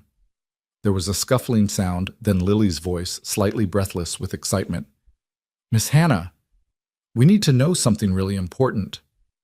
Okay, shoot. What's Bear's favorite game? Hannah laughed. His favorite game is probably fetch, but he also really likes this thing we do where I hide treats around the house and he has to find them. That's perfect. Rose's voice chimed in and Hannah could picture them pressed close to the phone, both trying to hear. Because we're making him a present for when he comes this weekend. You're making Bear a present. We can't tell you what it is, Lily said seriously. It's a surprise, but we needed to know what he likes. He's going to love whatever you make him, Hannah said, and she meant it. These girls could have made Bear a rock with googly eyes glued on, and he would have cherished it. Okay, we have to go now, Rose announced. Daddy's making that face that means we're taking too long on his phone. I am not making a face, Eli protested in the background. Yes, you are, both girls chorused. Then there was more scuffling, and suddenly Eli was back on the line. Sorry about that. They've been planning this Bear visit like it's a state dinner. It's sweet. It's chaos. But his voice was warm with affection. How was your day? And just like that, they slipped into conversation. Hannah told him about the golden retriever, about the cat who'd somehow gotten her head stuck in a toilet paper roll. Don't ask me how, I still don't understand the physics of it. About the new receptionist who was terrified of birds and had nearly quit when someone brought in a parrot.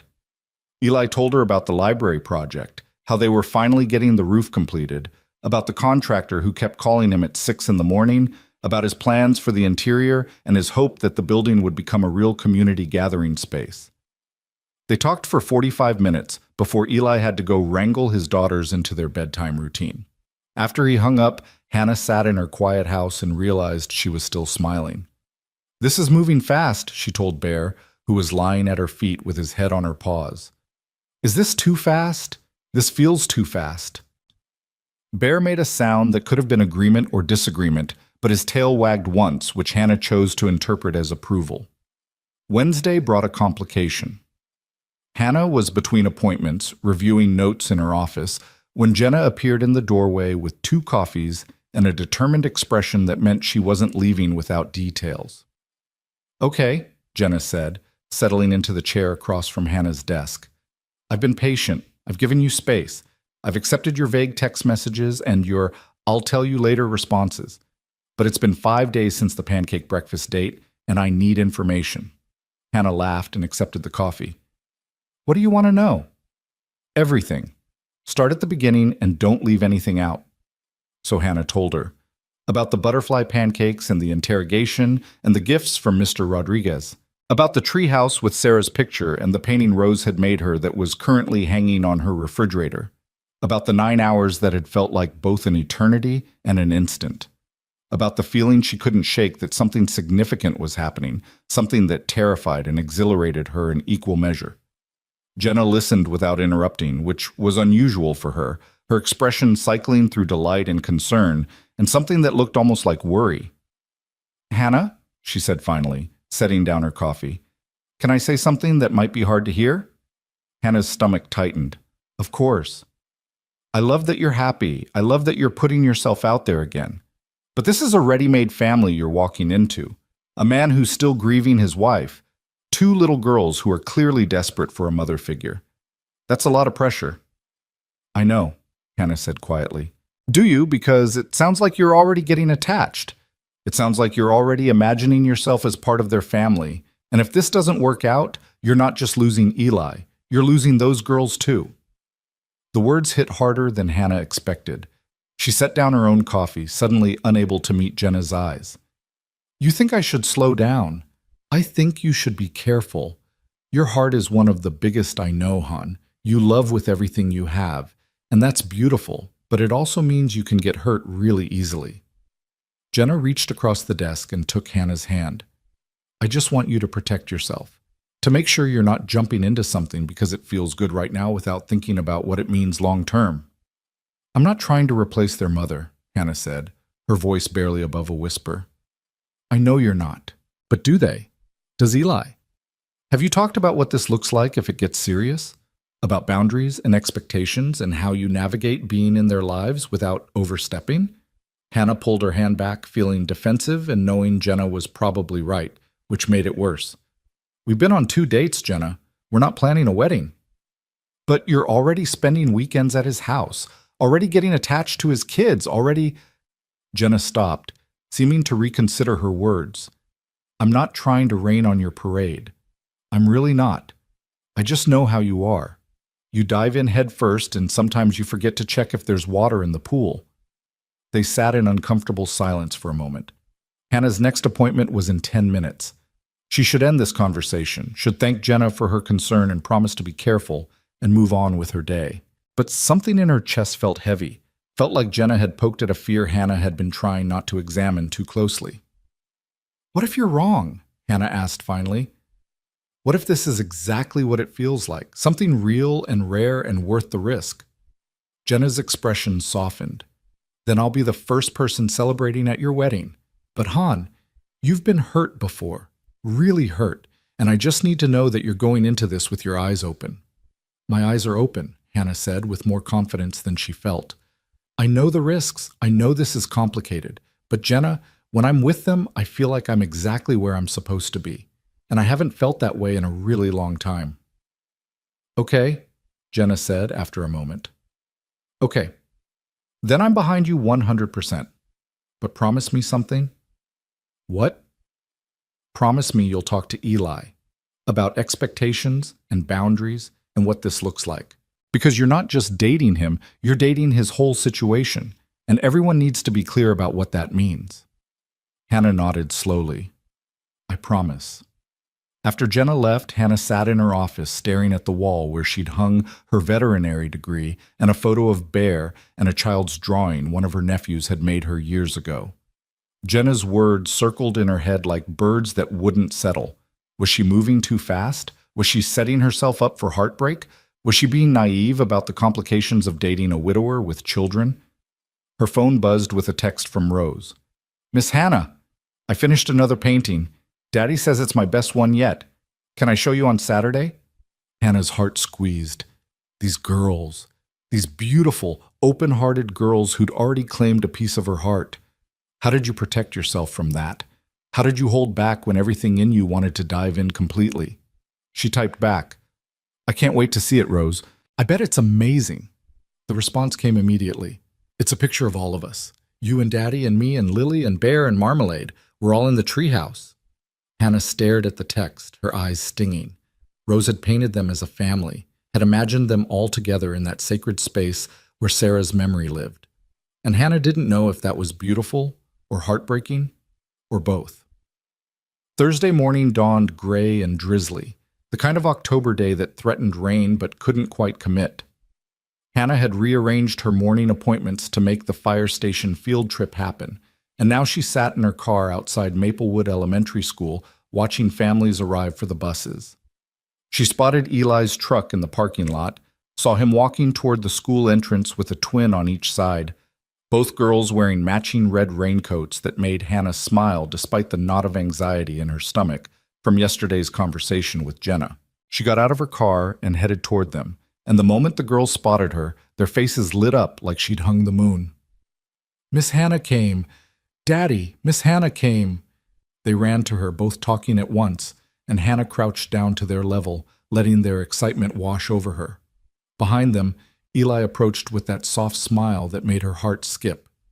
"Hey," he said, "you made it. I promised, didn't I?" "You did." His eyes held hers for a moment, something warm passing between them, before Lily tugged on Hannah's sleeve. "You have to ride on our bus. Miss Thompson said parent volunteers can sit anywhere." The field trip was exactly what Hannah needed. The fire station visit was fascinating in the way only 6-year-olds could make something fascinating, with questions ranging from how hot is fire, to do firefighters have to pee in their suits, to can cats really get stuck in trees, or is that just in cartoons? The firefighters were patient and kind, showing the kids the trucks and the gear and letting them try on helmets that swallowed their small heads. Hannah found herself standing next to Eli as they watched the girls pose for photos in oversized firefighter coats. "Thank you for coming," he said quietly. "They were so excited when I told them you'd be here." "I wanted to come." She paused, then added, "Eli, can we talk? Maybe after this?" Something shifted in his expression. "That sounds serious." "It's not bad. I just think we should have a conversation about some things." "Okay?" He looked uncertain now, a wariness creeping into his eyes. "Should I be worried?" "No," Hannah said quickly. "No, I promise. Just things we should discuss." The rest of the field trip passed in a blur. Hannah tried to focus on the girls, on their joy and curiosity, but she was aware of Eli beside her, aware of the slight tension in his shoulders that hadn't been there before. She'd worried him. She hadn't meant to, but she had. After the field trip, after the buses dropped them back at school and parents collected their children, Eli suggested they grab coffee while his mother watched the girls for an extra hour. They ended up back at Maple Avenue Coffee Shop, the place where all of this had started, sitting in the same booth where Hannah had waited 17 minutes for a date that changed everything. "So," Eli said, his hands wrapped around his mug, "what did you want to talk about?" Hannah took a breath. "My friend Jenna came to see me yesterday. She's worried that we're moving too fast." Eli's expression closed off slightly. "And are we? Moving too fast?" "I don't know. Maybe. But that's not what I wanted to talk about." "Not really." Hannah set down her own mug and looked at him directly. "I wanted to talk about what this is, what we're doing, because you're right that I'm not just dating you. I'm dating your whole situation, and I need to know what that means to you." "Hannah, let me finish," she said gently. "Your girls are incredible. They're smart and funny and kind, and I already care about them so much. But I also know that I'm not their mother. I will never be their mother. And I need to know that you're okay with that you're not looking for someone to fill Sarah's shoes, because I can't do that. No one can. Eli was quiet for a long moment, his green eyes studying her face. When he finally spoke, his voice was rough with emotion. Is that what you think? That I'm trying to replace Sarah? I don't know what to think. We haven't talked about it. We've been having this beautiful, easy time together, but we haven't talked about the hard stuff. About what happens if this gets serious. About boundaries with the girls. About how we navigate me being in their lives without... She stopped, searching for the right words. Without me becoming something I can't be. You could never replace Sarah, Eli said quietly. You're nothing like her, and I mean that in the best possible way. Sarah was sunshine and chaos and impulsive decisions. You're thoughtful and steady and careful with hearts. The girls love you because you're you, not because you remind them of their mother. But they want a mother, Eli. I see it in the way they look at me, in the way Rose painted that picture of all of us together. And what happens when they expect more from me than I can give? What happens when this gets hard and complicated and we have to navigate blended family dynamics? And, hey, Eli reached across the table and took her hand. Breathe. Hannah realized she'd been spiraling, words tumbling out faster and faster. She took a breath. I'm scared, she admitted. I'm scared of hurting them. I'm scared of getting hurt. I'm scared that Jenna's right, and I'm diving in without thinking about the consequences. Do you want to stop? Eli asked. And something in his voice made Hannah's chest ache. Because if this is too much, if you need to step back, I understand. I don't want you to feel pressured or overwhelmed. That's not what I'm saying. Hannah tightened her grip on his hand. I'm not saying I want to stop. I'm saying I want to do this right. I want to be honest about the complications and make sure we're on the same page before we get in any deeper. Eli nodded slowly. Okay, then let's be honest. He took a breath.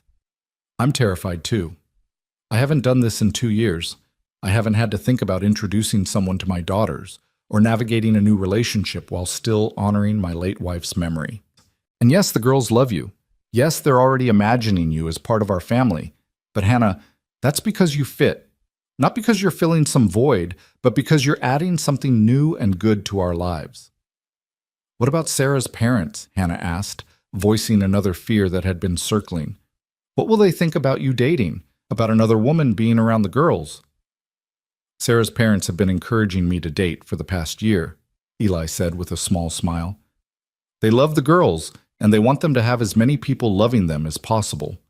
They've always said that loving me and loving their grandchildren means wanting us to be happy, even if that means moving forward. You've talked to them about this? About me? I called Sarah's mom on Sunday, after you left, because I needed to talk to someone who would understand what I was feeling. Eli's thumb traced circles on the back of Hannah's hand. She said she'd been wondering when I'd meet someone who made me smile again. She wants to meet you when you're ready. Hannah felt something loosen in her chest. What did you tell her about me? That you're kind and patient and good with the girls, that you make me laugh, that you understand about Sarah and you're not threatened by her memory. He paused. That I'm falling for you, and it's terrifying, and I don't know how to do this, but I want to figure it out. You're falling for me? Hannah whispered. Yes. Eli's eyes held hers, steady and sure. I know it's fast. I know we're probably breaking all the rules about how quickly you're supposed to develop feelings. But I can't help it. When I'm with you, I remember what it feels like to want something for myself, not just for my daughters. And when you're not there, I miss you. We all do. Hannah felt tears prickling behind her eyes. I'm falling for you too, all of you, and that's what scares me. Because if this doesn't work, I'm not just losing you, I'm losing them too. Then we don't let it not work, Eli said simply. We communicate, we're honest. We take it one day at a time and we figure it out together. What about boundaries? What do I do when the girls want me to come to every school event, or when they start calling me something other than Miss Hannah, or when they expect me to be there for bedtime? And we figure it out, Eli repeated gently. Together. There's no rule book for this, Hannah. No instruction manual for how to blend a family or how to love someone who comes with kids and grief and complications. We just do our best and hope it's enough. Hannah wiped at her eyes, frustrated with the tears that wouldn't quite stay put. I want this to work, Eli. I want it so badly it scares me. Me too. He squeezed her hand, and I promise you, we'll take this at whatever pace you need. If you need to slow down, we slow down.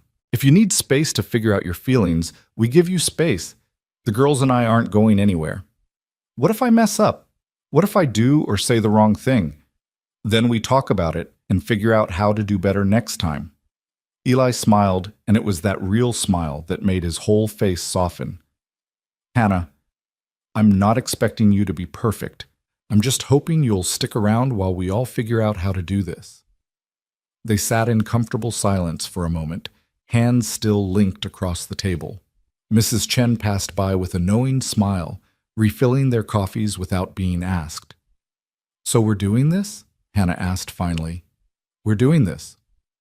No more avoiding the hard conversations? No more avoiding, Eli agreed.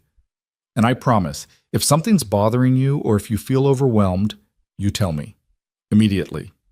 No suffering in silence because you're worried about hurting my feelings. Same goes for you, Hannah said. If I overstep with the girls, or if you need me to pull back, you have to tell me. Deal. Hannah felt the knot of anxiety that had been living in her chest since yesterday's conversation with Jenna finally begin to loosen. They hadn't solved everything. There would still be complications and hard moments and times when they'd have to navigate difficult situations. But at least they were going into it with open eyes and honest hearts. Can I ask you something? Eli said. Anything. What changed between Saturday and now? You seemed so comfortable with everything, and then suddenly you wanted to have this conversation. What happened? Hannah considered not telling him, but they'd just promised honesty. Jenna said some things that got in my head, about how I dive in too quickly, about how I don't always think about the consequences. And she wasn't wrong. My ex-husband used to say the same thing, that I loved too much, too fast, too intensely, that I didn't know how to hold back. That's not a flaw, Eli said quietly. It is when it gets you hurt. Hannah, look at me. She did, meeting his steady green gaze. The way you love isn't a flaw. It's not something you need to fix or tone down. And anyone who made you feel like you needed to be less than you are wasn't worthy of you in the first place. But what if... No! His voice was firm but gentle. No what-ifs. No catastrophizing. We're here right now, in this moment, and right now we're okay. We're more than okay. So let's start from there. Hannah nodded, feeling something settle inside her. Okay. Besides, Eli added with a slight smile, if we're being honest about fears, I should probably tell you that I'm terrified you're going to realize I have no idea what I'm doing. That you're going to figure out I'm just making this up as I go along. That half the time I feel like I'm failing as a father, and that sometimes I eat cereal for dinner when the girls are at their grandparents' house because I'm too tired to actually cook. Hannah laughed, surprised into it. You eat cereal for dinner? Fruity Pebbles, if we're being specific. Don't judge me. I eat popcorn for dinner at least once a week. See? We're perfect for each other. They stayed at the coffee shop for another hour, talking through logistics and expectations. They decided that Hannah would keep coming for weekend visits, but they'd be intentional about also having adults-only time. They agreed that Hannah would follow Eli's lead when it came to discipline and big parenting decisions, but that she could absolutely help with homework and art projects and the general chaos of everyday life. They talked about holidays, still months away but important to consider, and how they'd navigate the girls' memories of past Christmases with their mother. They discussed meeting each other's families, and Eli admitted he was nervous about meeting Hannah's 17 nieces and nephews all at once. We can do it in shifts, Hannah assured him. My siblings are scattered across 3 states. You won't have to meet everyone simultaneously. That's almost disappointing. I was hoping to get the interrogation over with in one go. Trust me, you do not want to face my entire family at once.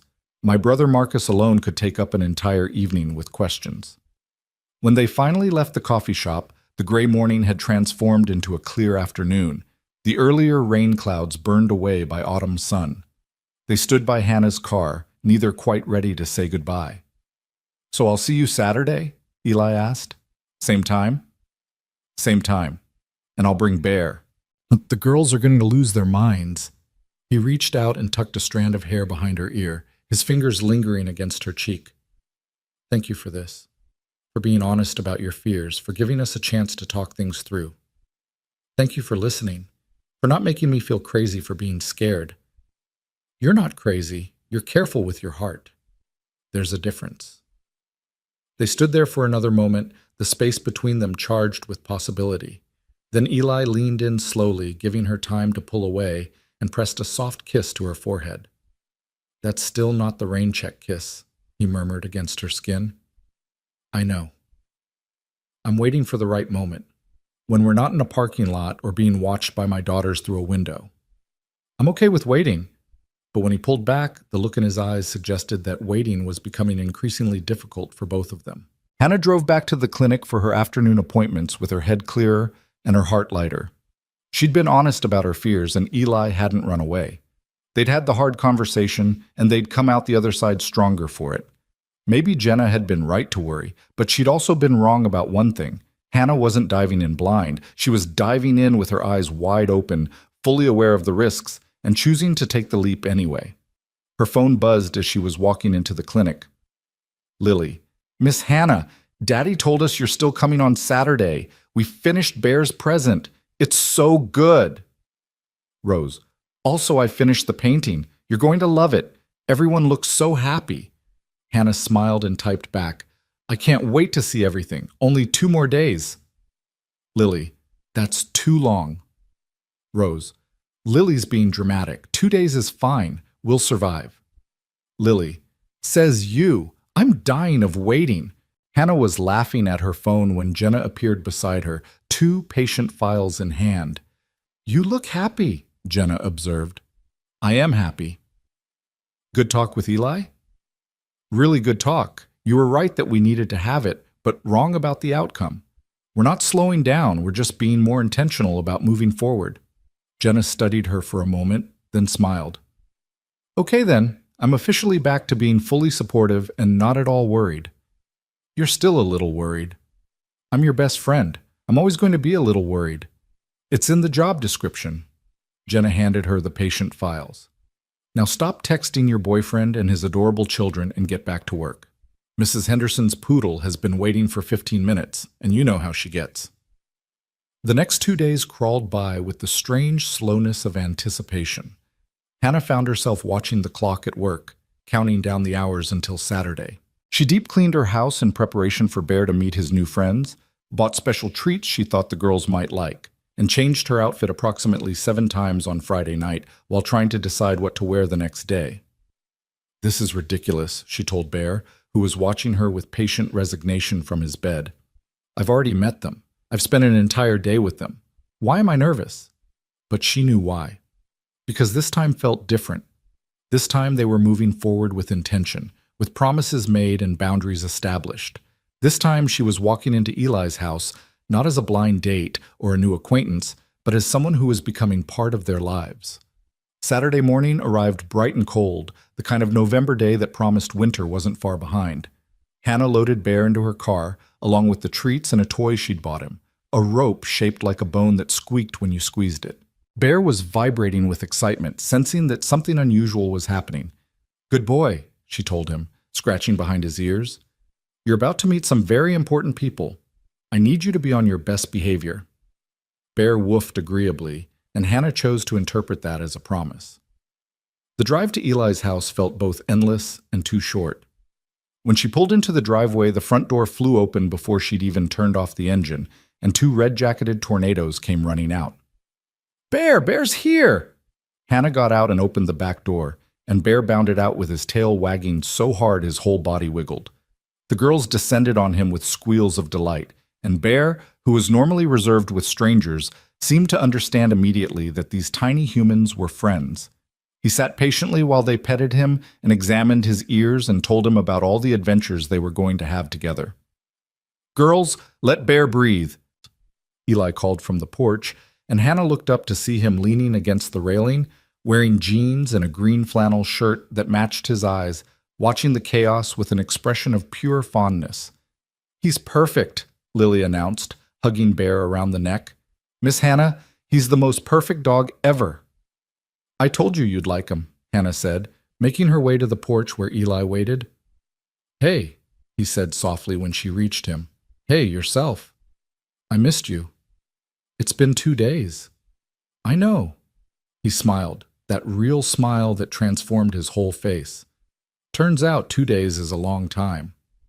Before Hannah could respond, Rose appeared with something wrapped in tissue paper. "Miss Hannah, we have Bear's present. Can he open it now?" "Let's let everyone inside first," Eli suggested. "It's cold out here." They trooped inside, Bear included, and Marmalade took one look at the large dog in her territory and disappeared upstairs with an offended flick of her tail. The girls led Bear to the living room where they'd set up what could only be described as a welcome station, a dog bed they decorated with marker drawings, a bowl with Bear written on it in careful letters, and the wrapped present. "We made it ourselves," Lily explained as Hannah helped Bear settle on the decorated bed. "Well, Daddy helped with the sewing parts, but we did all the ideas." Rose carefully unwrapped the present to reveal a hand-sewn toy, slightly lumpy and stitched with different colors of thread, but clearly made with love. It was vaguely bone-shaped, and someone had embroidered Bear on one side.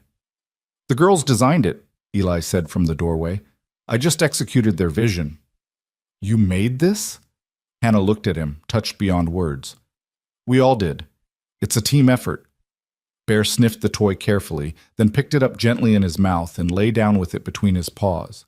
Both girls cheered like he'd just performed a miracle. "He loves it!" Rose exclaimed.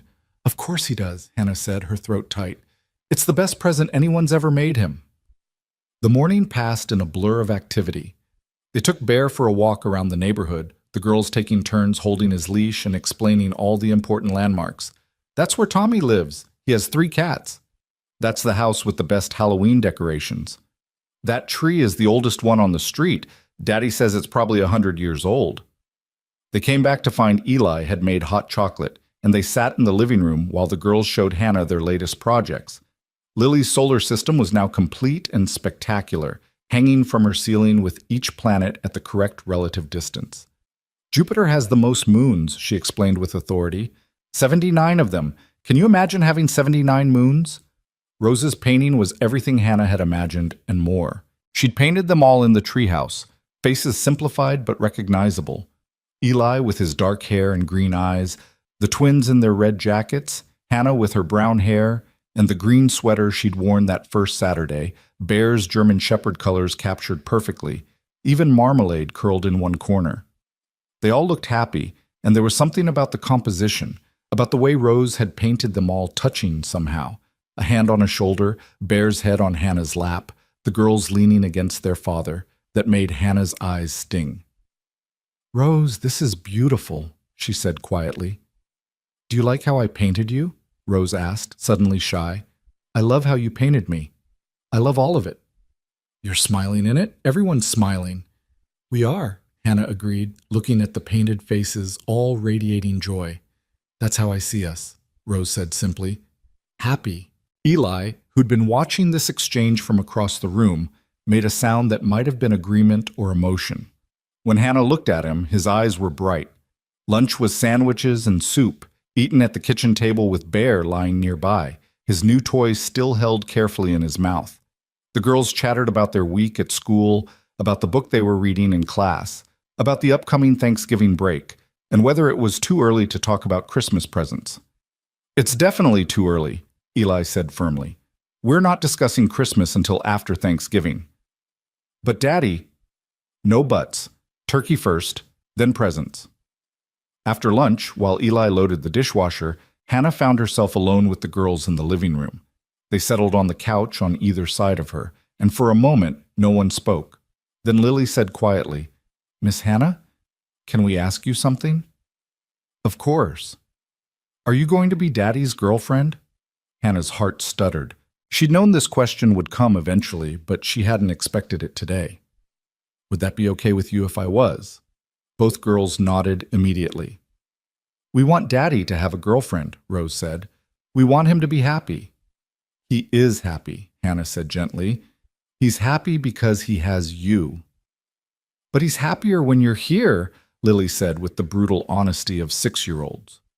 He smiles more. Real smiles, not the pretend ones.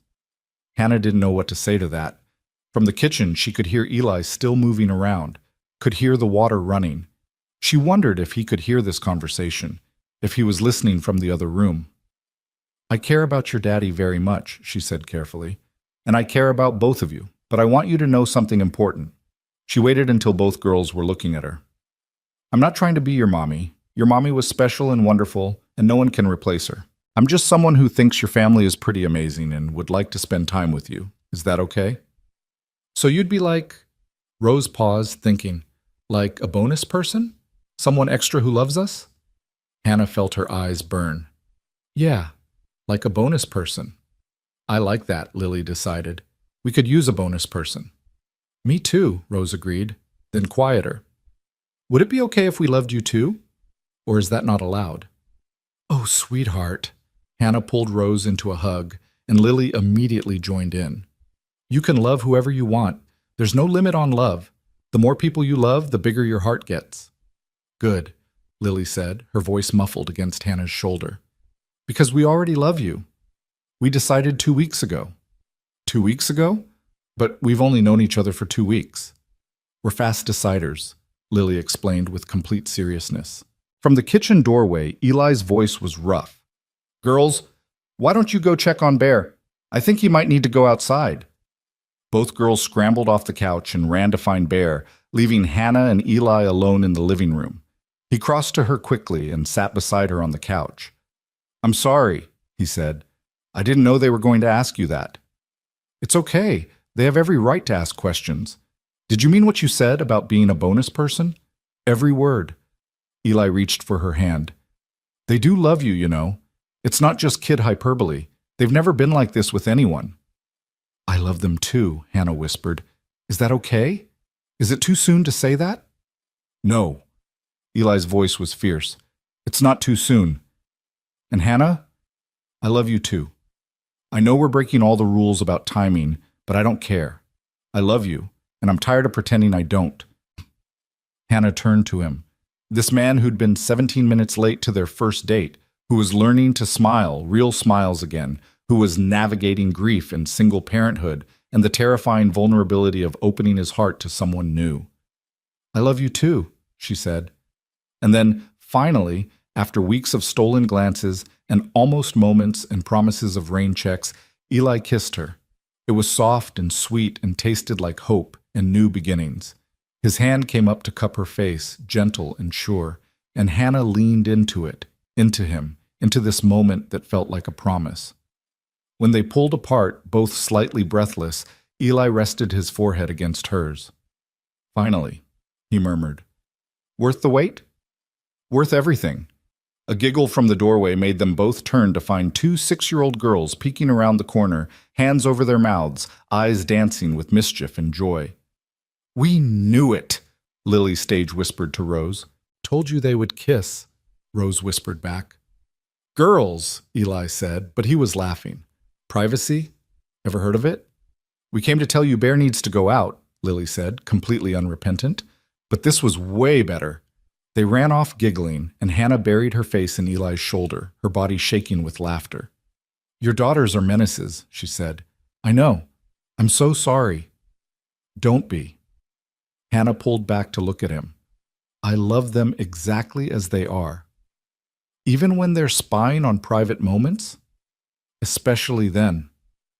They spent the rest of the afternoon in the backyard, teaching Bear to play fetch with the girls, having tea parties in the treehouse where Bear had to squeeze through the entrance and somehow managed to look dignified while wearing a paper crown. As the sun started to set, painting the sky in shades of orange and pink, they all lay on a blanket in the yard, watching clouds and making up stories about their shapes. That one looks like a dragon, Lily said, pointing. I think it looks like a dinosaur, Rose countered. It's a dragoraptor, Hannah suggested. Half dragon, half raptor. That's not a real thing, Lily said. It could be, Eli offered, in a world where anything's possible. They lay there in comfortable silence for a while, and Hannah thought about how just 3 weeks ago she'd been sitting in a coffee shop ready to give up on a blind date, ready to text her friend and go home to her quiet house and her safe, predictable life. And now she was here, lying on a blanket with a man she loved and two girls who'd stolen her heart and a dog who was currently trying to catch leaves blowing across the yard.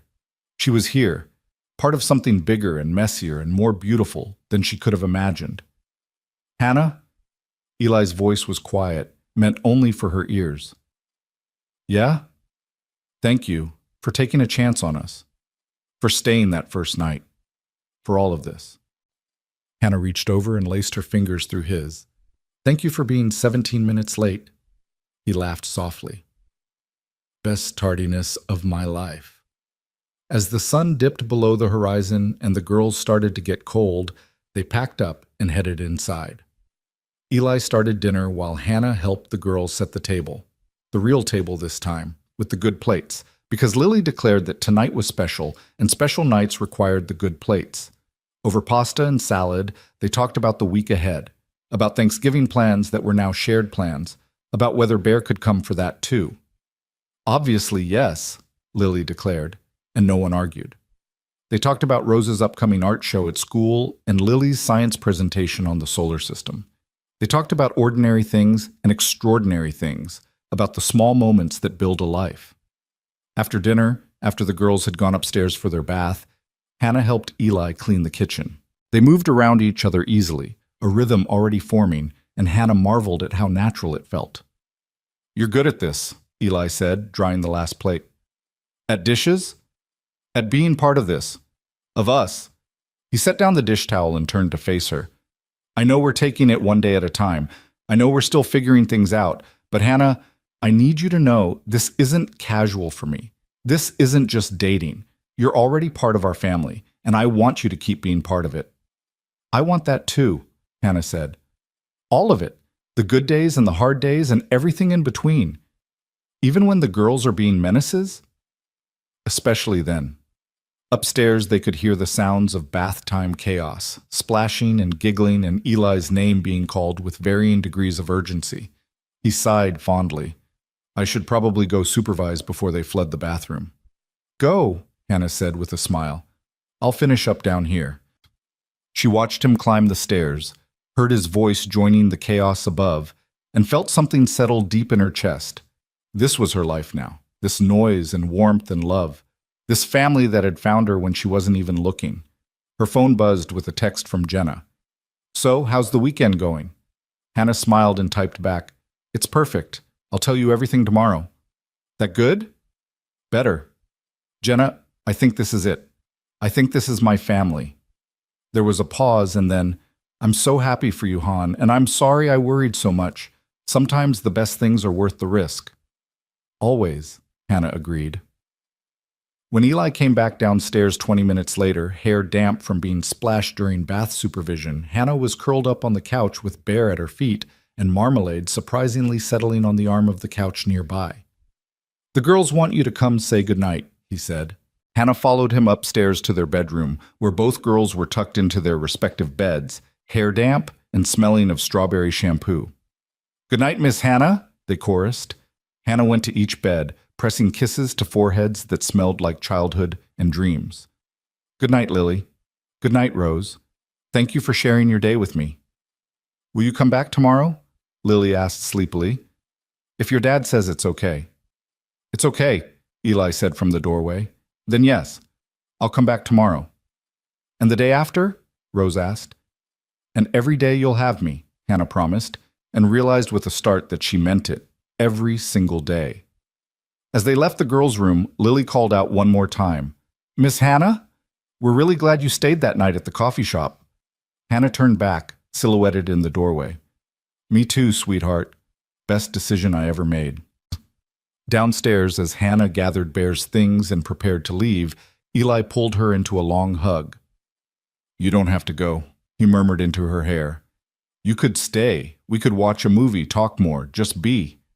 I should go, Hannah said reluctantly. Early shift at the clinic tomorrow. But you'll come back after. Absolutely. They stood at her car for a long time. neither quite ready to say goodbye. When Eli finally kissed her again, it was slower this time, deeper, full of promise and possibility. "I love you," he whispered against her lips. "I love you too." Hannah drove home with Bear sleeping in the back seat and her heart so full it felt like it might burst. She'd gone to that coffee shop 3 weeks ago expecting nothing more than a mediocre blind date and maybe a free latte. Instead, she'd found everything she didn't know she was looking for. A man who was learning to live again. Two girls who needed someone to love them as fiercely as they loved others. A family that was learning to be whole again, even with pieces missing. And a place where she fit perfectly, like she'd been meant to be there all along. Sometimes love doesn't arrive on time, she thought as she pulled into her driveway. Sometimes it's 17 minutes late, delivered by two 6-year-old matchmakers, and comes with complications and grief in a ready-made family. But sometimes, she thought, as she climbed into bed with her phone already lighting up with goodnight texts from 3 members of the Parker family, that's exactly what makes it worth keeping. November melted into the kind of rhythm Hannah had only read about in books. The comfortable, lived-in pattern of people building a life together. She started keeping a toothbrush at Eli's house, then a change of clothes. Then half her closet seemed to migrate to the spare bedroom that nobody mentioned was slowly becoming hers. Bear had his own bed in the living room now, right next to Marmalade's favorite sunspot, and the two had formed an unlikely alliance based on mutual tolerance and the girls' insistence that they were best friends. Thanksgiving arrived cold and bright, and Hannah found herself in Eli's kitchen at 7 in the morning, helping him prep a turkey while the girls were still asleep upstairs. Her own parents were spending the holiday in Florida with her sister, and she'd been prepared to work the holiday shift at the clinic until Eli had looked at her with those green eyes and said, "Spend it with us. Please. The girls have already set a place for you." Now she stood at the counter chopping vegetables for stuffing while Eli wrestled with the turkey, and it felt like the most natural thing in the world. "I can't believe you've never made a Thanksgiving turkey before," Eli said, elbow deep in poultry. "I've made chicken. How different can it be?" "So different. This is like the Olympics of cooking. There's timing and basting and the constant fear that you'll give everyone food poisoning." "Very reassuring," Hannah laughed. "Should I be worried?" "Nah, I've done this twice before. The first year after Sarah died, I nearly burned down the kitchen because I forgot to take the giblets out. Last year was better. This year, I have help." He looked at her over the turkey, his expression soft. "This year is already better." The day unfolded in controlled chaos.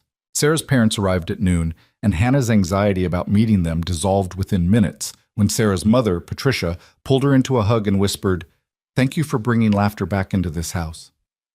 Sarah's father, Robert, was quieter but no less welcoming, and within an hour he was showing Hannah photos of Sarah and telling stories that made the girls giggle and Eli smile with more fondness than pain. "She would have liked you," Patricia said to Hannah while they were in the kitchen, ostensibly checking on the turkey but really having a moment alone. Sarah always said Eli needed someone who could handle his overthinking, someone practical and kind. "I'm not trying to replace her," Hannah said quietly, the old fear surfacing. "Oh, honey, we know that, and Eli knows that. Sarah will always be the girl's mother, always be Eli's first love, but that doesn't mean there isn't room for you too." Patricia touched Hannah's arm gently. "Love doesn't run out. It just grows to fit whoever needs it." Hannah blinked back tears. "Thank you for being okay with this. With me. We're more than okay. We're grateful. Those girls need as many people loving them as possible, and Eli needs someone who sees him as he is now, not as the widower stuck in grief." Patricia smiled. "Besides, I've seen the way he looks at you. That's not a man settling for company. That's a man in love." Dinner was loud and warm, and exactly what Thanksgiving should be. The turkey was perfectly cooked, the stuffing was only slightly burned on the edges, and the girls told everyone who would listen about their upcoming winter concert at school where they had solos. "Well, we're in the chorus, but we're in the front row, so basically solos," Lily clarified. After dinner, while the adults lingered over coffee and pie, the girls dragged Hannah to their room to show her the dresses they'd be wearing to the concert. "They're matching," Rose explained unnecessarily, holding up 2 identical red velvet dresses. "Grandma Patricia bought them for us." "But we're going to wear different tights," Lily added, so people can tell us apart. I'm wearing the white ones, Rose said. And I'm wearing the sparkly ones, Lily announced, because I like sparkle. Hannah helped them hang the dresses carefully in their closet, and as she did, Rose said quietly, Miss Hannah, can I ask you something? Always. Are you going to come to our concert? Of course I'm coming. I wouldn't miss it. Some kids' parents don't come, Lily said matter-of-factly. Emma's dad missed her last concert because he had to work. I'll be there, Hannah promised. Front row if they'll let me. Really? Rose's face lit up. Really? I'll probably cry and embarrass you both, but I'll be there.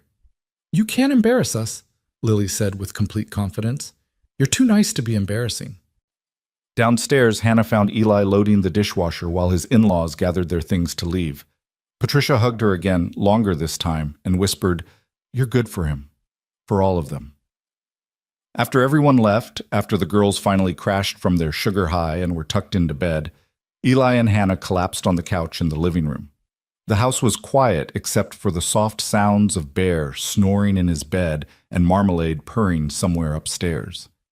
That was a good day, Eli said, his arm around Hannah's shoulders, her head resting on his chest.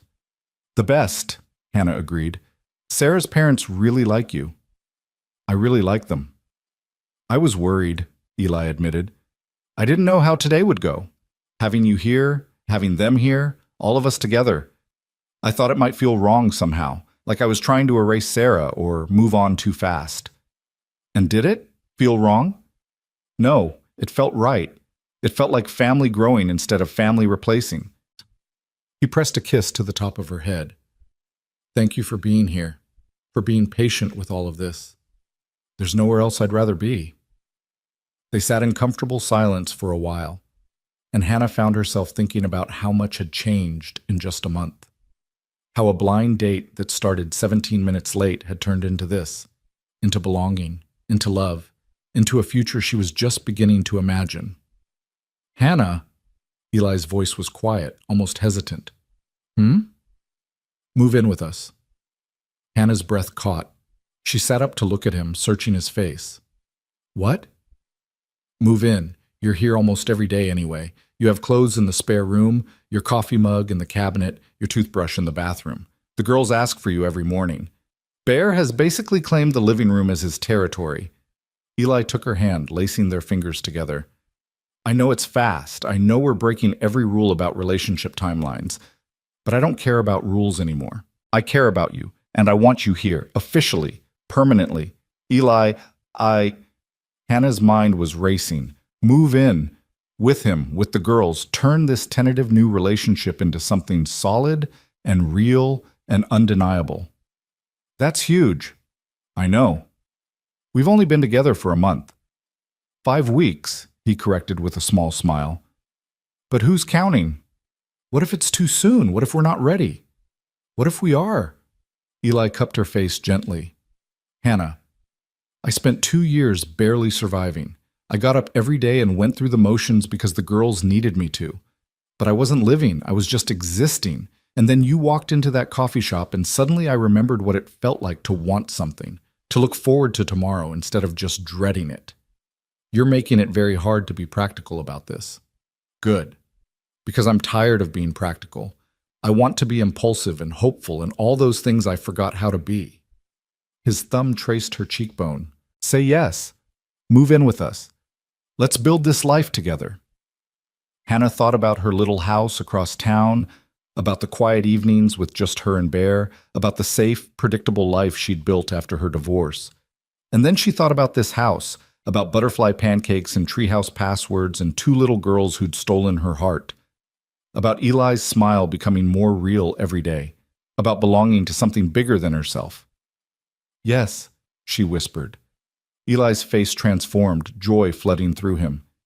Yes? Yes. I'll move in with you, with all of you. He kissed her then, deep and sure, and Hannah let herself fall into it, into him, into the promise of this new life they were building. When they finally pulled apart, both breathing hard, Eli rested his forehead against hers. The girls are going to lose their minds when we tell them. When should we tell them? Tomorrow. Let's tell them tomorrow. He grinned. Unless you want to wake them up right now, because I'm not sure I can wait that long. Let them sleep, Hannah laughed. We can tell them in the morning.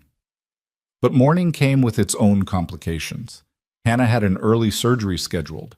A golden retriever who'd eaten a sock, because apparently that's what Thursdays were for. And by the time she got back to Eli's house that afternoon, the girls were already home from school and buzzing with their own news. Miss Hannah! Miss Hannah! They mobbed her the moment she walked through the door. Guess what happened at school today? I can't possibly guess, Hannah said, crouching down to their level. Mrs. Martinez asked us to draw pictures of our families, Rose said, her eyes shining. And we both drew you in ours. Hannah's throat tightened. You did? We drew Daddy and you and us and Bear and Marmalade, Lily explained. And Mrs. Martinez said our families looked very happy. Can I see the pictures? They ran to get their backpacks, and Hannah stood slowly, finding Eli in the kitchen doorway, watching her with an expression she couldn't quite read. They've been talking about it all afternoon, he said quietly, about how you're part of the family now, about how they hope you never leave. Eli, I think they're ready to hear our news. The girls returned with construction paper masterpieces, and Hannah studied each one carefully. They'd drawn stick figures with surprising detail. Eli tall with green scribbles for eyes, the twins in their red jackets, Hannah with brown hair and what looked like a stethoscope around her neck, Bear impressively large, Marmalade tiny but dignified. They were all holding hands in both pictures, and the sun in the corner had a smile on it. These are beautiful, Hannah said, her voice not quite steady. You're crying, Rose observed. Are you sad? No, sweetheart. I'm happy. Very happy. Hannah wiped at her eyes. Actually, your dad and I have something to tell you, something exciting. Both girls looked at Eli, who came to sit on the couch with them. Hannah joined him, and suddenly they were all together, a unit, and Hannah's heart felt too big for her chest. What is it? Lily asked, practically vibrating with anticipation. Well, Eli said, taking Hannah's hand, Miss Hannah and I were talking last night, and we have a question for you both. How would you feel if Miss Hannah moved in with us? If this became her home too? For a moment, both girls were perfectly still. Then they exploded. Really? You're moving in? Like forever? Does this mean you'll be here every morning? And every night? Can Bear live here too? And will you help us with our homework? And make pancakes with Daddy? The questions tumbled over each other, and Eli and Hannah laughed, trying to answer them all at once. Yes, really. Yes, forever. Yes, every morning and every night. Yes, Bear would live here too. Yes to homework help and pancakes and everything else. Finally, Lily asked the question that mattered most. Does this mean you're going to be our family for real, not just visiting family? Yes, Hannah said, pulling both girls into a hug. I'm going to be your family for real. Good, Rose said, her voice muffled against Hannah's shoulder. Because we already decided you were family anyway. Now it's just official. The next 2 weeks were a blur of packing and moving and figuring out how to merge two households into one. Hannah's house went up for rent, and piece by piece, her life migrated to Eli's. Her furniture filled the spare bedroom. It's your office now, Eli insisted. You need a space that's just yours. Her books lined the shelves in the living room, mixed in with Eli's architecture texts and the girls' picture books. Her coffee mug sat next to Eli's in the cabinet, her coat hung by the door next to 4 others, her presence seeping into every corner of the house until it became impossible to remember what it had looked like before her. The girls helped with an enthusiasm that bordered on obsessive, directing the placement of every box, every piece of furniture, every photo frame. That goes there, Lily would announce with complete authority. Miss Hannah's plant needs light, so it has to be by the window. And her fancy plates should be with our fancy plates, Rose added, so we can use them all together for special dinners. Hannah found herself fighting tears at random moments, when she hung her clothes in the closet next to Eli's, when she put her toothbrush in the holder permanently, when she tucked the girls into bed for the first time as someone who lived there, not just visited. This is really happening, she said to Eli one night, after the girls were asleep and they were finally alone in what was now their bedroom. Having second thoughts? He asked, But there was no worry in his voice. He knew her better than that now. Not even close. I'm just overwhelmed. Happy overwhelmed. Good overwhelmed? The best overwhelmed. She curled into his side, fitting perfectly against him. I can't believe this is my life now. Believe it, he murmured into her hair. Because I'm not letting you go. The winter concert arrived on a Wednesday evening in mid-December. Hannah left the clinic early, rushed home to change, home, she thought, still marveling at the word, and arrived at the elementary school with Eli and Sarah's parents. They'd saved seats in the third row, close enough to see the girls' faces, but not so close as to make them nervous. They've been practicing all week, Eli whispered as the lights dimmed. I've heard Jingle Bells approximately 4,000 times. And you loved every minute of it, Hannah whispered back, squeezing his hand. When the curtain opened and the first-grade chorus filed onto the risers in their concert clothes, Hannah spotted the girls immediately. Rose in her white tights, Lily in her sparkly ones, both in their red velvet dresses, scanning the audience until they found their people. When they saw Hannah, both girls' faces lit up with smiles so bright Hannah felt them in her chest. The concert was exactly what elementary school concerts should be, slightly off-key, impossibly sweet, with several children picking their noses, and one boy who waved at the audience through all three songs. But when Lily and Rose sang, their small voices blending with their classmates', Hannah felt tears streaming down her face. You weren't kidding about the crying, Eli murmured, handing her a tissue. Shut up, she said, but she was smiling. After the concert, they found the girls in the crowd of families, and both girls ran to Hannah first, launching themselves at her with the force of small torpedoes. Did you see us? Did you hear my high note? Did you see how I remembered all the words? You were both perfect, Hannah said, hugging them tight. Absolutely perfect. We were pretty good, Lily agreed modestly, then ruined it by adding, we were probably the best ones. Lily Marie Parker, Eli said warningly, but he was fighting a smile. What? We practiced really hard. They went out for ice cream after, despite it being December and freezing outside, because the girls insisted that ice cream was the traditional post-concert celebration. At the ice cream shop, Hannah watched Eli help Rose reach the toppings bar, watched Lily carefully select exactly 3 gummy bears to put on her sundae, watched Patricia and Robert smile at their granddaughters with such love it was almost painful to witness. This was family, Hannah thought. Not just blood and genetics, but choice. Choosing to show up, choosing to love, choosing to make room at the table for one more person. Hannah? Rose tugged on her sleeve. Can you help me? I can't decide between sprinkles and cookie crumbs. Why not both? Hannah suggested. You can do that? You can do anything you want on your ice cream. That's the magic of ice cream shops. Rose's face lit up like Hannah had just revealed the secrets of the universe, and she carefully added both toppings to her sundae with the seriousness of someone defusing a bomb. Later that night, after Patricia and Robert had gone home, after the girls had been tucked into bed still buzzing about their concert success, Hannah found Eli in the living room staring at the Christmas tree they'd put up the previous weekend. The girls had insisted on decorating it entirely themselves, which meant it was chaotic and perfect, with most of the ornaments clustered on the bottom third where small hands could reach. Hey, she said softly, settling beside him on the couch. Hey yourself. He pulled her close, and they sat in comfortable silence, watching the lights twinkle on the tree. Tonight was perfect, Hannah said eventually. It was, wasn't it? Eli's voice was thoughtful. 3 years ago, Sarah and I sat in that same auditorium and watched the girls' first concert. They were in preschool, and they were singing something about snowflakes.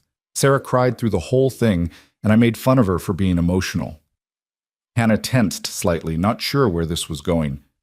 But tonight, Eli continued, I looked over at you crying, and all I could think was how grateful I am. That Sarah got to be there for that first concert. That you got to be here for this one. That my daughters have been loved by 2 incredible women who cry at their concerts. Eli, let me finish, he said gently. I used to think that moving on meant leaving Sarah behind. That loving someone new meant betraying her memory. But tonight, watching you with the girls, watching my in-laws welcome you like family, I realized something. Sarah's not being replaced. Our family is just growing. And somehow, that makes everything she gave us even more precious. Hannah turned to face him, wiping at her eyes. You're making me cry again. Sorry, he said, not looking sorry at all. But I needed you to know that this isn't about replacing anyone or forgetting anyone. It's about all of us moving forward together, carrying the people we've loved with us. I know, Hannah whispered. I know that now. They sat there for a long time, wrapped in each other and the glow of Christmas lights, and Hannah thought about how grief and love weren't opposites. They were companions, walking hand in hand, making room for each other. Christmas preparations took over the house. The girls had very specific ideas about decorations and cookies and what songs were acceptable to play. We need the Mariah Carey one, Miss Hannah. It's not Christmas without the Mariah Carey one. Hannah found herself fully immersed in traditions that were new to her, but felt like coming home. On Christmas Eve, they attended service at the little church the girls went to with their grandparents. Afterward, they drove through neighborhoods looking at lights, Bear wedged between the girls in the back seat, all of them singing along to Christmas carols with varying degrees of accuracy. Next left, Lily directed from the back seat. Mrs. Martinez said the house on Elm Street has a Santa on the roof that moves. They found the house, and true to Lily's intel, there was indeed a mechanical Santa waving from the rooftop. The girls were delighted. Bear was suspicious. Bear was Marmalade, who they'd left at home, was probably destroying something out of spite for being left behind. Back at the house, they had hot chocolate and read "'Twas the Night Before Christmas," a tradition Eli said Sarah had started when the girls were babies. Hannah read it aloud while the girls curled up on either side of her on the couch, their eyes already heavy with sleep. That was perfect, Rose murmured when Hannah closed the book. Just like Mommy used to read it, Lily added sleepily. Hannah looked at Eli over the girls' heads, uncertain, but he was smiling, his eyes bright with emotion, but not sadness. Just like Mommy, he agreed softly. And now Miss Hannah reads it too, so you get to keep the tradition going. They tucked the girls into bed, a process that took 3 times longer than it should have because of Christmas Eve excitement, and finally collapsed in their own bed near midnight. Merry Christmas Eve, Eli said, pulling Hannah close. Merry Christmas Eve, she replied, already half asleep. Hannah? I'm going to marry you someday, just so you know. Hannah's eyes flew open. What? Not tomorrow, Eli said quickly. Not even soon, but someday, when we're both ready, when the girls are ready. I just wanted you to know that this isn't temporary for me. You're it. You're my future. Hannah turned in his arms to face him, her heart thundering. You can't just drop that casually and expect me to sleep. Sorry, he said, grinning in the darkness. Should I take it back? Don't you dare. So you'd say yes? Theoretically, in the future? Theoretically, Hannah said, trying to sound casual and failing completely. Yes, I would say yes. Eli kissed her then, soft and slow and full of promise. Good, that's good to know for future reference. You're impossible. You love me anyway. Really do. Christmas morning arrived with the thundering of small feet and excited voices that no amount of "It's Still Dark Outside" girls could contain. By 5:30, they were all awake, gathered in the living room while Lily and Rose distributed presents with the efficiency of tiny red pajama-wearing logistics coordinators. The girls had made Hannah a card, covered in glitter and stickers and drawings of their family, now including Bear and Marmalade, and even what looked like Hannah's car in the driveway. Inside, in careful 6-year-old handwriting, they'd written, "To Miss Hannah, thank you for loving us and Daddy. You are the best bonus person ever. Love, Lily and Rose." Hannah pressed the card to her chest, unable to speak for a moment. Do you like it? Rose asked anxiously. I love it, Hannah managed. It's the best present I've ever gotten. Better than the real presents? Lily asked. So much better than the real presents. Though the real presents were pretty good too. Eli had gotten her a stethoscope with her name engraved on it, for the best veterinarian in Maplewood, and a framed photo of all of them from Thanksgiving, looking like exactly what they were, a family. The girls gave her paintings they'd made at school, and Bear got a new bed that was approximately twice the size of his old one because, as Lily explained, He's a big dog, and he needs a big bed. Hannah gave Eli a leather portfolio for his architecture sketches, which made his eyes go suspiciously bright. She gave the girls matching jewelry boxes with their initials on them, and inside each one, a silver necklace with a tiny charm, a butterfly for Rose, a star for Lily. These are so we can remember today, Hannah explained as she helped them put the necklaces on. The day we were all together as a family for Christmas. Our first Christmas together, Rose said softly, touching her butterfly charm. But not our last, Lily added with complete confidence. We're going to have lots more. After presents, there was breakfast, cinnamon rolls that Eli had made from scratch, which were slightly burned on the edges, but perfect anyway. After breakfast, there was a call from Hannah's parents in Florida, who wanted to know all about her new life and when they could meet Eli and the girls. Next month, Hannah promised, we'll come visit for a long weekend. Sarah's parents came over for lunch, bringing more presents and stories and love. They'd brought Hannah a gift too, a framed photo of Sarah that Patricia said had been Sarah's favorite picture of herself. We want you to have this, Patricia said, pressing it into Hannah's hands, because you should know her, really know her. She was part of this family, and now you are too, and we want you to see what she was like. Hannah looked at the photo. Sarah laughing, her honey-colored hair caught in the wind, her eyes, the same green as her daughter's, bright with joy. She was beautiful and vibrant and so alive it hurt to look at. Thank you, Hannah whispered. I'll treasure this. She would have liked you, Robert said, speaking up for the first time. She always said Eli needed someone who could handle his tendency to overthink everything, someone practical who wouldn't let him spiral. That sounds like me, Hannah said with a small laugh. It is you, Eli said, appearing beside her and looking at the photo of Sarah with fondness rather than pain. And she was right. I did need that. That night, after everyone had gone home, after the girls had finally crashed from their Christmas high, Hannah and Eli cleaned up the living room together. Wrapping paper filled 3 garbage bags. New toys were already scattered across every available surface. The house looked like a Christmas bomb had gone off, and Hannah had never loved a space more. This was a good day, Eli said, surveying the chaos. The best, Hannah agreed. Our first Christmas together. Of many, Hannah echoed Lily's words from the morning. Eli pulled her into his arms, and they swayed together in the middle of the wrapping paper-covered living room. No music playing, just the sound of their breathing and the house settling around them. I love you, he murmured into her hair. I love you too. Thank you for staying. That night at the coffee shop. Thank you for not leaving. Thank you for being 17 minutes late. He laughed softly. Best tardiness of my life. They stood there in the chaos and the warmth, in this house that had become home, with 2 little girls sleeping upstairs and a dog snoring in his oversized new bed and a cat probably plotting something somewhere. They stood there wrapped in each other and the promise of all the days to come. And Hannah thought about how just 2 months ago she'd been sitting in a coffee shop, ready to give up on love, ready to accept that her happy ending might just be her and Bear and a quiet life. She thought about 2 6-year-old girls in red jackets who'd marched into that coffee shop with a mission. She thought about a man who was learning to smile real smiles again. She thought about how sometimes the best things in life arrive 17 minutes late, delivered by tiny matchmakers with big hearts, and come packaged with complications and grief and messy, beautiful, imperfect love. And standing there in Eli's arms, surrounded by the evidence of the life they were building together, Hannah knew with absolute certainty that she wouldn't change a single second of it.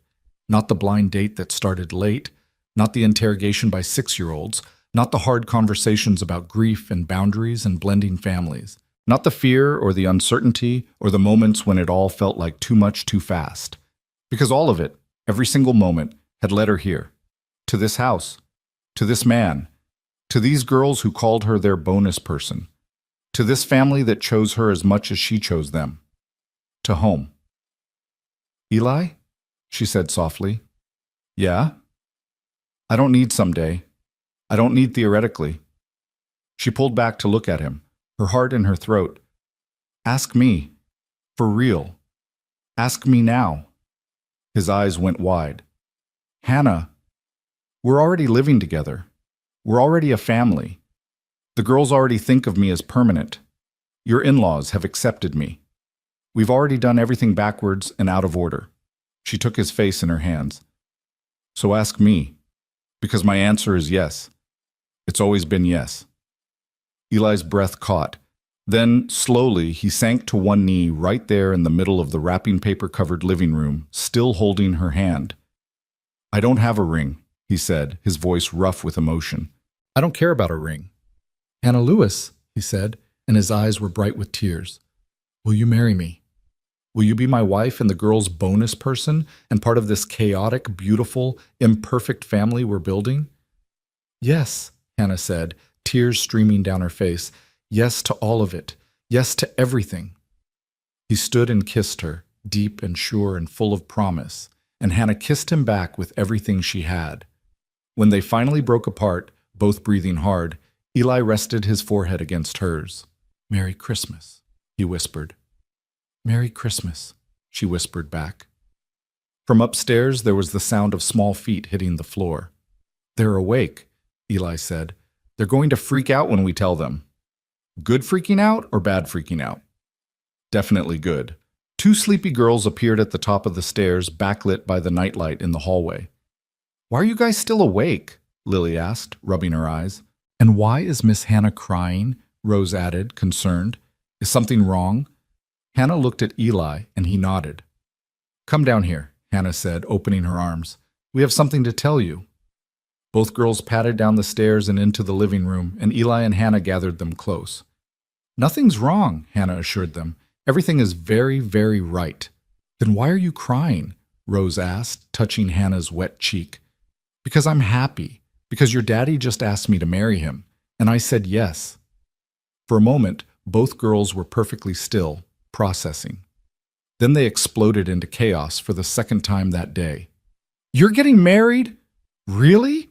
Miss Hannah's going to be our bonus mom? Can we call her mom now? When's the wedding? Can we wear the red dresses? Can Bear be in the wedding? The questions tumbled over each other, and through it all, Lily and Rose were hugging Hannah and Eli and each other and Bear, who'd woken up from all the noise and was wagging his tail in the chaos. Girls, girls, Eli said, laughing and crying at the same time, one question at a time. Can we call you Mom? Rose asked, her voice suddenly small and uncertain. Or is that not allowed? Hannah's heart cracked open. She looked at Eli, who nodded encouragement. You can call me whatever feels right to you, Hannah said carefully. Miss Hannah is good. Hannah is good. And if you want to call me Mom, that's good too. Your mommy Sarah will always be your mommy. No one can change that. But if you want, I can be your mom too. You can have two moms, one who's in heaven watching over you, and one who's here to braid your hair and make pancakes and love you as much as is humanly possible. Two moms, Lily repeated, testing out the idea. I like that. Me too, Rose agreed. Then, carefully, like she was trying on new shoes, Mom? Hannah pulled Rose into a fierce hug, unable to speak through her tears. Mom, Rose said again, more confidently this time. Our mom. Our bonus mom, Lily clarified, joining the hug. The one who came 17 minutes late but was worth the wait. They all laughed through their tears. Eli and Hannah and Lily and Rose tangled together in the middle of the living room with wrapping paper still everywhere, and the Christmas tree lights twinkling, and Bear pressing his wet nose into the center of their family hug. And somewhere, Hannah thought, in whatever place people went when they left this world, Sarah Parker was smiling, because her daughters were loved, because her husband was happy, because the family she'd built with Eli was growing and thriving and learning to be whole again. Not the same as before, not trying to be, just different and beautiful and real. Just a family that had learned that love doesn't end when someone dies. It just makes room for new love alongside the old. It grows and shifts and changes shape to hold everyone who needs holding. Merry Christmas, Hannah whispered to all of them, to Eli and Lily and Rose, and the memory of Sarah that lived in this house, in these girls, in the love that surrounded them all. Merry Christmas, Mom, the girls chorused back, and Hannah's heart, which she'd thought was already as full as it could get, somehow found room to hold even more love. The morning after Christmas brought reality crashing back in the gentlest way possible. Hannah woke to find both girls squeezed into the bed between her and Eli, Rose's elbow in her ribs and Lily's feet somehow on Eli's face. Bear had claimed the foot of the bed, and Marmalade was perched on the dresser watching the chaos with feline judgment. "This is our life now," Eli mumbled, carefully extracting Lily's toes from his mouth. "Best life ever," Hannah said, meaning it despite the elbow-shaped bruise that was probably forming on her side. They lay there for a few minutes, watching the girls sleep, and Hannah thought about the word that had changed everything last night. Mom. Such a small word to carry so much weight, so much promise, so much responsibility. "Are you okay?"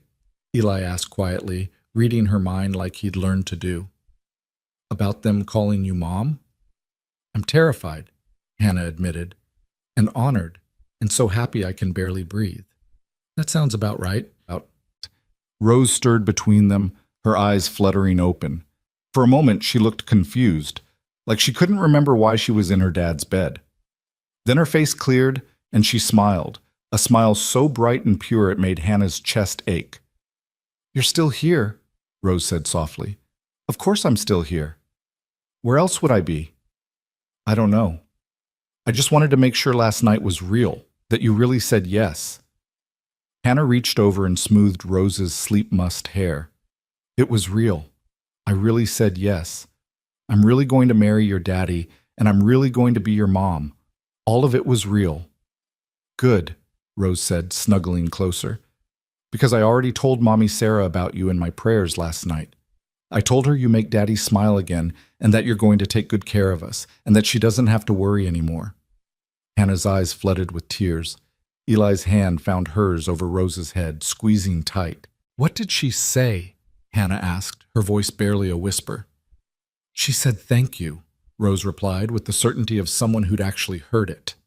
"She said thank you for loving us." The day unfolded in lazy post-Christmas contentment. They made pancakes for breakfast, regular circles this time, not butterflies, because as Lily explained, butterflies were for special occasions, and they'd already had their special occasion. They played with new toys, built elaborate structures with Lily's new construction set, and Rose painted watercolors at the kitchen table while narrating her artistic choices to anyone who would listen. "This blue is winter morning," she explained to Hannah, "and this blue is ocean at night. They're completely different." "Completely," Hannah agreed seriously, even though they looked identical to her untrained eye. At noon, Hannah's phone rang. Jenna's name flashed on the screen. "I'm calling for my post-Christmas debrief," Jenna announced when Hannah answered. "Tell me everything. How was the first Christmas with your new family?" "Actually," Hannah said, glancing at Eli, who nodded encouragingly, "it was perfect. So perfect that I have news." "What kind of news? Good news, bad news, neutral news?" "The best news. Jenna, we're engaged. Eli proposed last night, and I said yes." There was a long silence on the other end of the line. Then, "I'm sorry, did you just say engaged? As in getting married engaged? As in you've been together for 2 months and you're engaged?" "I know it's fast." "Fast?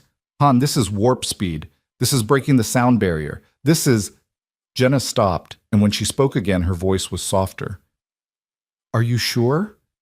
Are you absolutely 100% sure?" "I've never been more sure of anything in my life." Another pause. Then Jenna laughed, the sound crackling through the phone. "Okay then?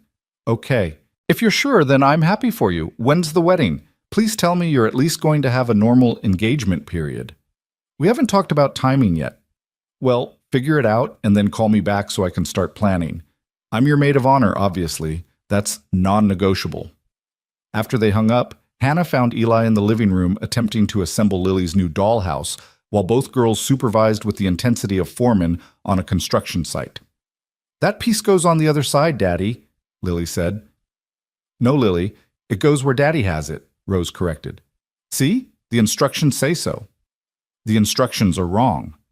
"Instructions can't be wrong. They're instructions." "Girls," Eli said patiently, "how about we let the architect handle the construction?" "But you're doing it wrong," both girls said in unison. Hannah laughed, and Eli looked up with an expression of mock desperation. "Save me," he mouthed. "Sorry, you're on your own with this one," Hannah said. "But when you're done being supervised to death, we should probably talk about wedding plans." "Wedding plans?" Lily's head snapped up. "We get to plan the wedding?" "We definitely need to be involved," Rose added. "We have important opinions." "I'm sure you do," Hannah said, trying not to laugh at Eli's expression of dawning horror. That evening, after the girls were in bed, Hannah and Eli sat at the kitchen table with coffee and a blank notebook ready to make plans. "So," Eli said, pen poised over the empty page, "when are we thinking? Spring? Summer? Next fall?" "What about next month?" Hannah said. Eli's pen clattered to the table. "Next month? As in January? As in 4 weeks from now? Is that crazy? It's completely insane." But he was smiling. "Why next month?" "Because we're already living together. We're already a family. The girls already call me Mom. What are we waiting for?" Hannah reached across the table for his hand. "I don't need a big wedding with 200 guests and a year of planning. I just need you and the girls and the people we love most. Everything else is just details." "You really mean that?" "I really mean that." Eli stood up, walked around the table, and pulled her into his arms. "Have I mentioned that I love you?" "Once or twice, but I don't mind hearing it again." "I love you, and yes, let's get married next month. Let's not wait. Let's just do it." They kissed, and Hannah felt something settle deep in her bones. This was right. This was exactly what she wanted.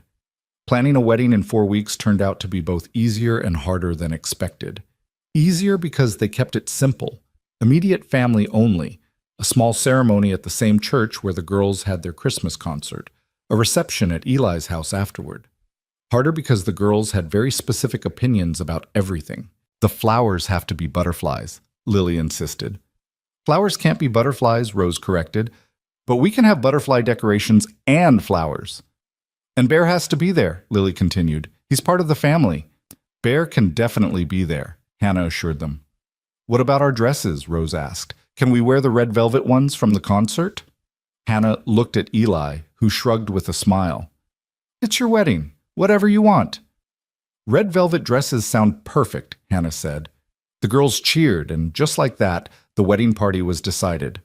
2 flower girls in red velvet dresses, 1 German shepherd of uncertain duties, and a bride who was planning her wedding around the opinions of 2 6-year-olds.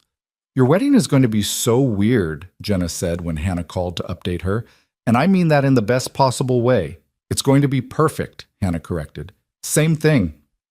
The 3 weeks leading up to the wedding were a blur. Hannah spent her days at the clinic and her evenings taste-testing cakes with the girls. The chocolate one. No, the vanilla one. What about both? And her nights lying in bed with Eli, talking about their future. "I want more kids," Eli said one night, his hand resting on her stomach in a way that made Hannah's breath catch. "If you want them too, the girls keep asking for a baby brother or sister." "They do?" "Almost daily. Rose wants a sister. Lily wants a brother. They're conducting a campaign." Hannah was quiet for a moment, processing. She'd always wanted children, but after her divorce, she'd put that dream on hold. Now suddenly, it was back on the table. "I want that too," she said finally. "Not right away. Let's get married first, let the girls adjust, let us all settle into being a family. But yes, eventually. I want more kids with you." "Yeah? Yeah. Can you imagine? A baby with your eyes and my stubbornness?" "Terrifying," Eli said, but he was grinning. "Absolutely terrifying. Let's do it. Not now, but someday." "Someday," Hannah agreed, and filed that word away with all the other promises they were making to each other. 2 days before the wedding, Hannah's parents flew in from Florida. They'd met Eli and the girls over FaceTime, but meeting in person was different. Hannah was nervous until her mother took one look at the 4 of them together and burst into tears. "Oh, honey," her mom said, pulling Hannah into a hug. "Look at you. You're glowing." "I'm happy, Mom. Really, truly happy." "I can see that." Her mother pulled back to look at her. "And those girls are adorable. And Eli seems wonderful. But Hannah, are you sure you're ready for this? For instant motherhood and all the complications?" "I'm sure, Mom. I know it looks crazy from the outside, but I promise you, this is right. This is exactly where I'm supposed to be." Her father, who'd been playing a board game with Lily and Rose, looked up. "Anyone who makes my daughter smile like that has my blessing," he announced. "Welcome to the family, Eli." The night before the wedding, Hannah couldn't sleep. She lay in bed staring at the ceiling, listening to Eli's steady breathing beside her, and felt the weight of everything they were about to do. Tomorrow she would become a wife again, a stepmother, part of a family that came with its own history and grief and complications. "Can't sleep?" Eli's voice was quiet in the darkness. "How did you know I was awake?" "Your breathing changes when you're anxious. What are you thinking about?" "Everything. Nothing. Tomorrow." Hannah turned to face him. "What if I'm not good enough? What if I mess up? What if the girls realize I'm not actually qualified to be anyone's mother?" "Hannah." Eli cupped her face gently. "You're more than qualified. You're more than enough. The girls love you. I love you. And yes, you'll mess up sometimes because that's what parents do. I mess up constantly. But you'll also get it right more often than not, and you'll love them fiercely, and that's all anyone can ask." "What if I can't live up to Sarah's memory?" "You don't have to live up to Sarah's memory. You just have to be yourself." He kissed her forehead. "Sarah was my first love, and she'll always be important to me and to the girls. But you're my second chance at happiness. You're my now and my future, and there's room in this family for both of you. Promise?" "I promise. Now stop overthinking and get some sleep. You're getting married tomorrow, and you're going to be beautiful, and it's going to be perfect." Hannah snuggled closer, breathing in his familiar scent. "Eli." "Hmm?" "Thank you for being 17 minutes late." She felt him smile against her hair. "Thank you for staying." The morning of the wedding arrived cold and bright, with fresh snow covering the ground from an overnight storm. Hannah woke to find the girls already in her room, both bouncing with excitement. "It's your wedding day," Lily announced unnecessarily. "We're going to be flower girls," Rose added. "Real flower girls at a real wedding." Jenna arrived at 9 with coffee and bagels and a determined expression. "Okay, bride, let's get you married." The morning passed in a flurry of preparations. Jenna did Hannah's hair, simple and elegant, with small white flowers woven through. The girls got dressed in their red velvet dresses, and Hannah helped them with their hair, braiding it carefully while they chattered about the ceremony. "Are you nervous?" Rose asked as Hannah worked on her braid. "A little," Hannah admitted, "but it's good nervous, excited nervous." "Daddy's probably really nervous," Lily said. "He gets nervous about everything." "That's true," Hannah laughed. "But we'll take care of him, right?" "Right," both girls agreed. Hannah's dress was simple. Ivory lace, knee-length, nothing like the elaborate gown she'd worn to her first wedding. This time, she wanted something that felt like her, something she could move in, something comfortable, something that said, "This is me. Take it or leave it." When she was finally dressed, Jenna stepped back with tears in her eyes. "Han, you look beautiful. Not too simple? Not even close. You look like you. That's what makes you beautiful." The ceremony was at 2 o'clock, and by 1:30, everyone had gathered at the church. It was a small crowd. Hannah's parents, her sister who'd flown in from California, Eli's parents who'd driven up from Georgia, Sarah's parents, a handful of close friends, and of course, the girls. And Bear, who was wearing a bow tie and looking very dignified about the whole thing. Hannah stood in the church's small bridal room, Jenna fussing with her dress, and felt surprisingly calm. This was right. This was exactly what was supposed to happen. A knock on the door made them both turn. Patricia, Sarah's mother, stood in the doorway. "Can I come in?" she asked. "Of course," Hannah said, her heart suddenly pounding. Patricia crossed the room and took Hannah's hands in hers. "I wanted to give you something. Something borrowed, as tradition goes, but also something more than that." She held out a bracelet, simple silver with a single charm, a small butterfly. "This was Sarah's," Patricia said softly. "She wore it every day. When she died, I kept it, thinking maybe I'd give it to the girls when they were older. But I want you to have it. I want you to wear it today." "Patricia, I can't." "You can. You should." Patricia fastened the bracelet around Hannah's wrist. Sarah would have wanted this. She would have wanted someone to love her family the way you do. And I want you to know that we see you, Hannah, not as a replacement for our daughter, but as a new part of our family. As someone who loves our granddaughters and our son-in-law with the same fierceness Sarah did. Hannah couldn't speak. She pulled Patricia into a hug, and they stood there for a long moment, two women connected by love for the same family. Thank you, Hannah finally whispered, for accepting me, for trusting me with them. Thank you for loving them, Patricia replied. Now go get married. Those girls are about to vibrate out of their dresses with excitement. The ceremony itself was perfect in its simplicity. The church was small and warm, decorated with white flowers, and yes, butterfly decorations that the girls had insisted on. Hannah walked down the aisle alone, no one to give her away because she was giving herself. And when she reached the front where Eli waited, the look on his face made everything worth it. Hi, he whispered as she took his place beside him. Hi, she whispered back. The girls stood beside them, Lily on Eli's side, Rose on Hannah's, both holding small bouquets and trying very hard to stand still. Bear sat at the end of the first pew, his bow tie slightly askew, watching everything with the patient dignity of a dog who knew something important was happening. The minister was the same one who'd presided over Sarah's funeral, and when he spoke, his words were carefully chosen to honor both the past and the future. We gather today to celebrate love, he began. Not to replace love that came before, but to make room for new love alongside it. To witness as two people choose each other, as two children gain a mother, as a family grows and changes and becomes something new, while honoring what came before. Hannah felt tears prickling behind her eyes. Beside her, Rose reached up and took her hand, squeezing tight. The vows were traditional, but felt anything but.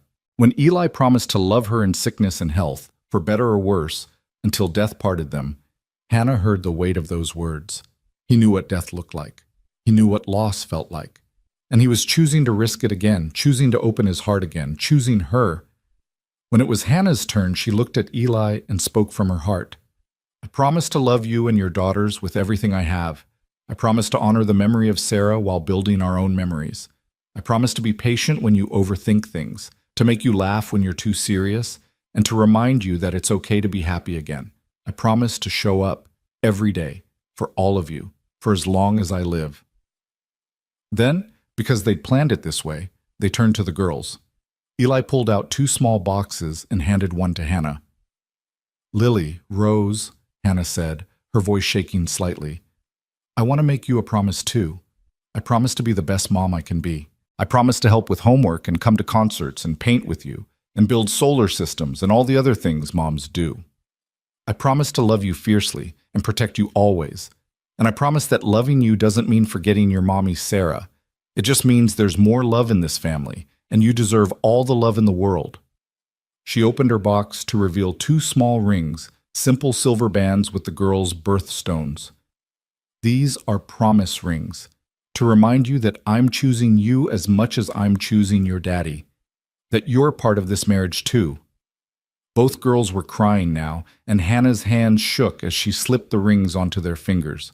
Then Eli opened his box, revealing matching rings for him and Hannah. These are our promise rings too, he said, to remind all of us that we're in this together, all 4 of us. A family. By the time they got to I now pronounce you husband and wife, everyone in the small church was crying. When Eli kissed Hannah, the girls cheered and Bear woofed his approval. And somewhere in the rafters, Hannah swore she felt a presence, something warm and loving and grateful. Thank you for loving them, it seemed to whisper. Thank you for bringing laughter back. The reception was held at their house, Hannah thought with wonder. And it was exactly the kind of party they'd wanted. Simple food, good wine, people they loved gathered in the home they'd built together. The girls ran around in their red dresses showing everyone their promise rings. Bear charmed every guest and stole at least 3 appetizers off the counter when no one was looking. For their first dance, Eli and Hannah swayed together in the living room that had been cleared of furniture. And halfway through the song, the girls joined them. And suddenly it was all 4 of them dancing, holding hands in a circle, laughing and spinning until they were dizzy. This is perfect, Rose said breathlessly. This is exactly how weddings should be, Lily agreed. As the afternoon faded into evening, as guests started to leave and someone put the girls down for a nap because they'd finally crashed from excitement, Hannah found herself alone with Eli in the kitchen. "We did it," she said. "We really did." He pulled her close. "How do you feel?" "Like the luckiest person in the world." Hannah looked up at him. "I keep thinking about that night at the coffee shop, about how close I came to leaving, about how different my life would be right now if your daughters hadn't shown up." "I think about that too," Eli admitted, "about all the ways this could have gone wrong, and all the ways it went impossibly right." 17 minutes, Hannah said softly. "That's all it took. 17 minutes late, and everything changed. Best 17 minutes of my life." They stood there in their kitchen in their house with their daughters napping upstairs, and Hannah felt the full weight of everything they'd built together in just 3 months. It was fast, yes. It was crazy, absolutely, but it was also real and true and exactly what they both needed. "Hannah Parker," Eli said, testing out her new name. "That's me," she said, still getting used to it herself. "My wife." "Your wife," she agreed. "And their mom." "And their mom," he echoed. "How does it feel?" "Terrifying. Wonderful. Like coming home." Hannah pressed her face against his chest, listening to his heartbeat. "Thank you for taking a chance on me, for not being scared off by how quickly I fell in love with all of you.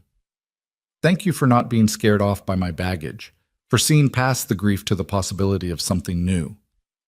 They swayed together in the quiet kitchen, and Hannah thought about beginnings and endings and all the messy middle parts, about how her first marriage had ended in heartbreak, but led her to this moment, about how Eli's first marriage had ended in tragedy, but he'd found the courage to try again, about how 2 6-year-old girls had lost their mother but were brave enough to love someone new, about how sometimes the best things in life don't follow a plan or a timeline. They just happen, 17 minutes late and completely unexpected, changing everything in the best possible way. 6 months later, on a warm summer evening, Hannah stood in the backyard watching Eli and the girls work on a new addition to the treehouse. They were building a deck, expanding the space, making it bigger, making room for growth. "Mom," Rose called down, "come see what we're doing." "Mom." The word still made Hannah's heart skip, even after months of hearing it daily. She climbed the ladder to find the 3 of them covered in sawdust, grinning like they'd just conquered Everest. "We're making it bigger," Lily explained, "so there's room for the baby." Hannah's hand went instinctively to her stomach, where a tiny life was just beginning to make itself known. They'd only found out last week. They hadn't told anyone yet. "How did you know?" Hannah asked, shocked. "You've been smiling different," Rose said wisely, "and you stopped drinking coffee, and you keep touching your stomach. Nothing gets past you two, does it?" "Nope," both girls said proudly. "Are you excited?" Hannah asked carefully. "About having a brother or sister?" "So excited," Rose said. "We're going to be the best big sisters," Lily added. "We've been practicing with our dolls." Eli pulled Hannah close, his hand joining hers on her stomach. "A baby," he said softly, wonder in his voice. "We're having a baby." "We're having a baby," Hannah confirmed and watched his eyes fill with tears. That night, after the girls were in bed, after they'd told both sets of grandparents who'd reacted with predictable joy and tears, Hannah and Eli lay in bed talking about their growing family. "Sarah would have loved this," Eli said quietly. "She always wanted more kids. She would have been so happy to know the girls were getting a sibling." "Tell me about her," Hannah said, like she did sometimes when the moment felt right. "Tell me what she was like when she found out she was pregnant with the twins." And Eli did. He told her about Sarah's joy and terror, about how she'd cried for an hour when they found out it was twins, about how she'd painted the nursery herself in shades of yellow and green because she refused to know the genders ahead of time. He told her stories about Sarah, keeping her memory alive, weaving her into the fabric of their life together. And Hannah listened, secure enough in her own place in this family to honor the woman who'd come before her, to celebrate Sarah's life without feeling threatened by it, to understand that love didn't have to be zero-sum, that there was room in this family for all of them, past and present and future. The baby came in late March, arriving 3 weeks early during a spring thunderstorm. Sarah's parents drove through the rain to watch Lily and Rose while Eli and Hannah rushed to the hospital. The labor was fast and intense, and when the doctor finally placed a tiny, red-faced, screaming infant on Hannah's chest, she looked at Eli and saw tears streaming down his face. "It's a boy," the doctor announced unnecessarily. "A son," Eli whispered, touching the baby's tiny hand with wonder. "We have a son." They named him James Parker. James because both Hannah and Eli's grandfathers had that name, creating a bridge between their two families. But within days, everyone was calling him Jamie, and the girls were completely obsessed. "He's so small," Rose breathed, holding him carefully while sitting on the couch between pillows. "He's perfect," Lily declared. "Can we keep him?" "Forever," Hannah promised. "He's ours forever." Watching Lily and Rose with their baby brother, seeing how gentle they were, how protective, how absolutely in love, Hannah felt her heart expand in ways she hadn't known were possible. This was her family. These 3 children, and this man who'd been 17 minutes late to their first date. This chaotic, beautiful, imperfect family that somehow fit together perfectly. "You know what I realized?" Eli said one night when Jamie was 2 months old and sleeping, finally, in his crib upstairs. "What's that?" Hannah asked, half asleep herself on the couch. "We never went back to the coffee shop, to Maple Avenue where it all started." Hannah sat up. "You're right, we haven't. We should go, tomorrow, just the 2 of us. Mrs. Chen must wonder what happened to us."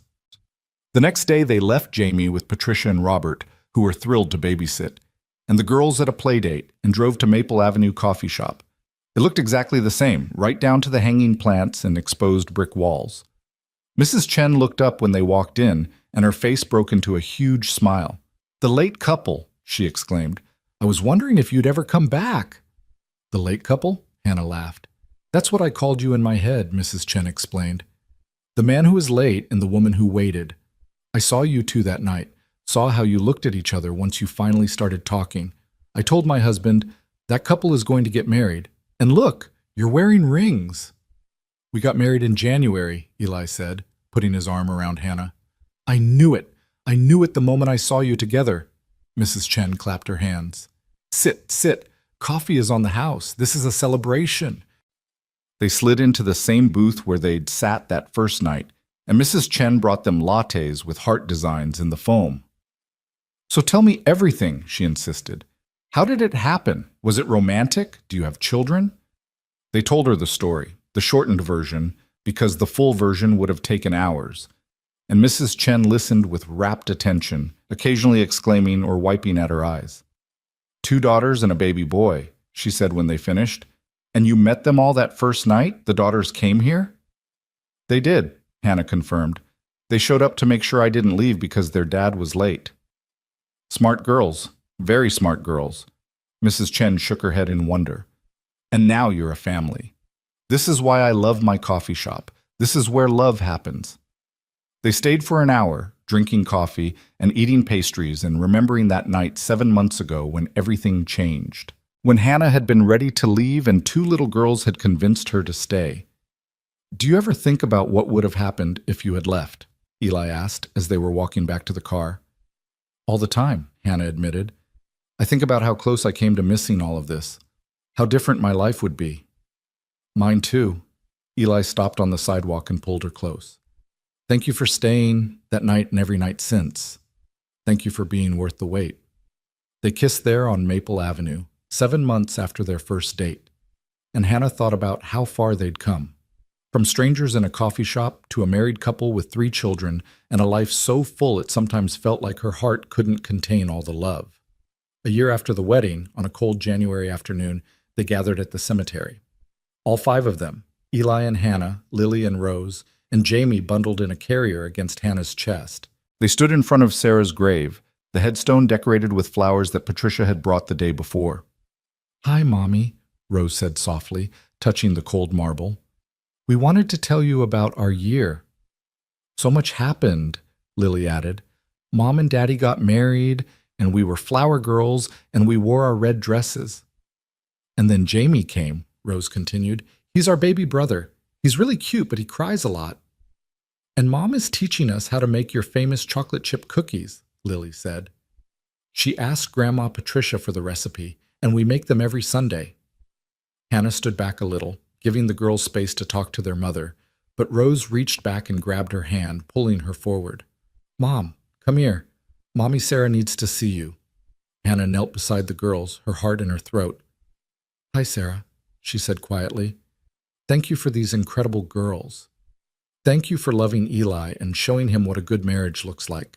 Thank you for making this family possible. And thank you for not being mad that we love Mom too, Lily added, looking at the headstone earnestly. We know you're still our mommy, but Mom is our mommy too. We're lucky because we have two mommies. So lucky, Rose agreed. And Mommy Sarah? Mom makes Daddy really happy. You don't have to worry about him anymore. Eli's arms came around Hannah from behind, and she leaned back against him, feeling the solid warmth of him, the reality of this life they'd built. Jamie stirred against her chest, making small, sleeping sounds, and the girls pressed close on either side. We love you, Mommy, both girls said in unison. Always. They stood there for a few more minutes, a family honoring the woman who'd made part of it possible. Then, as the winter wind picked up and Jamie started to wake, they made their way back to the car. That was good, Eli said as he drove them home. Thank you for doing that, for including Sarah in our life. She's part of our story, Hannah said simply. She always will be. At home they had dinner together, spaghetti that the girls helped make, with sauce that was more on the walls than in the pot, but made with love. They gave Jamie his bath, both girls insisting on helping, arguing about who got to hold the washcloth. They read bedtime stories and sang lullabies and tucked everyone in. And then, finally, Eli and Hannah collapsed on the couch in the living room, exhausted and content. 1 year married, Eli said, pulling Hannah close. How does it feel? Like forever, Hannah said, in the best way. Like, I can't remember what my life was like before you. Before us, Eli corrected. Before all of us. Before all of us, Hannah agreed. They sat in comfortable silence for a while, listening to the house settle around them. Upstairs, someone, probably Lily, was talking in her sleep. In the nursery, Jamie made small sounds that meant he'd wake up wanting to eat in about 20 minutes. Marmalade appeared from wherever she'd been hiding and curled up on the arm of the couch. Bear was already asleep in his bed, snoring softly. This was their life. Chaotic and messy and absolutely perfect. I have something for you, Eli said suddenly, pulling out his phone. I found this the other day when I was going through old files. He pulled up a photo and showed it to Hannah. It was from that first night, taken by Mrs. Chen without them knowing. They were sitting in the booth at Maple Avenue Coffee Shop, coffee cups in front of them, both leaning forward, completely absorbed in conversation. The look on Eli's face was wonder. The look on Hannah's face was hope. Mrs. Chen emailed it to me yesterday, Eli explained. She said she takes pictures of couples sometimes when she can tell something special is happening. She kept this one, meaning to give it to us, but we didn't come back until now. Hannah stared at the photo, at these two people who had no idea what was coming, who didn't know that in 7 months they'd be married, that in a year they'd have a baby, that they'd build this entire life together from one coffee shop conversation that started 17 minutes late. Look at us, she whispered. We had no idea. No idea at all, Eli agreed. But somehow we knew anyway. Look at how we're looking at each other, like we'd already decided. Maybe we had, Hannah said softly. Maybe some part of us knew even then that this was it. This was it, Eli confirmed, kissing her temple. You were it. You've always been it. That night, after Jamie had woken up and been fed and put back to sleep, after they'd checked on the girls one more time, after they'd finally made it to their own bed, Hannah lay in the darkness thinking about time and chance and the strange way life unfolds. She thought about the blind date she'd almost skipped, about the 17 minutes she'd waited, getting increasingly annoyed, about 2 6-year-old girls in red jackets who'd walked into a coffee shop with a mission. She thought about how close she'd come to walking out, how close she'd come to missing all of this. But she'd stayed, and Eli had shown up, disheveled and apologetic and 17 minutes late. And somehow, impossibly, they'd found each other. They'd built this family, this life, this love that felt both brand new and ancient, like it had always existed and was just waiting for them to find it. "Eli?" she whispered into the darkness. "Hmm?" He was almost asleep, his breathing deep and steady. "If you could go back to that night at the coffee shop, knowing everything that would happen, would you change anything?" He was quiet for a moment, thinking. Then, "I'd be on time." Hannah laughed softly. "Really? That's all?" "Well, maybe not," he admitted. "Because being 17 minutes late meant you met the girls first. Meant they got to be part of our story from the very beginning. Meant we started this thing the way we were always meant to, with all of us together, messy and imperfect and completely unconventional." 17 minutes late, Hannah said, snuggling closer to him. "And worth every second." "Worth every second," Eli agreed, his arms tightening around her. "Worth everything." And in the darkness of their bedroom, in the house they'd made into a home, with their children sleeping peacefully upstairs and their whole future stretched out ahead of them, Hannah Lewis Parker, wife, mother, veterinarian, the woman who'd waited 17 minutes and gained a family, finally understood what it meant to be exactly where you belonged. Sometimes love doesn't arrive on time, she thought, as sleep finally claimed her. Sometimes it's 17 minutes late, delivered by two 6-year-old matchmakers in red jackets, and comes packaged with grief and complications and a ready-made family. But when it's real, when it's right, when it's meant to be, those 17 minutes become the best weight of your life. And every moment after is worth it, every single one.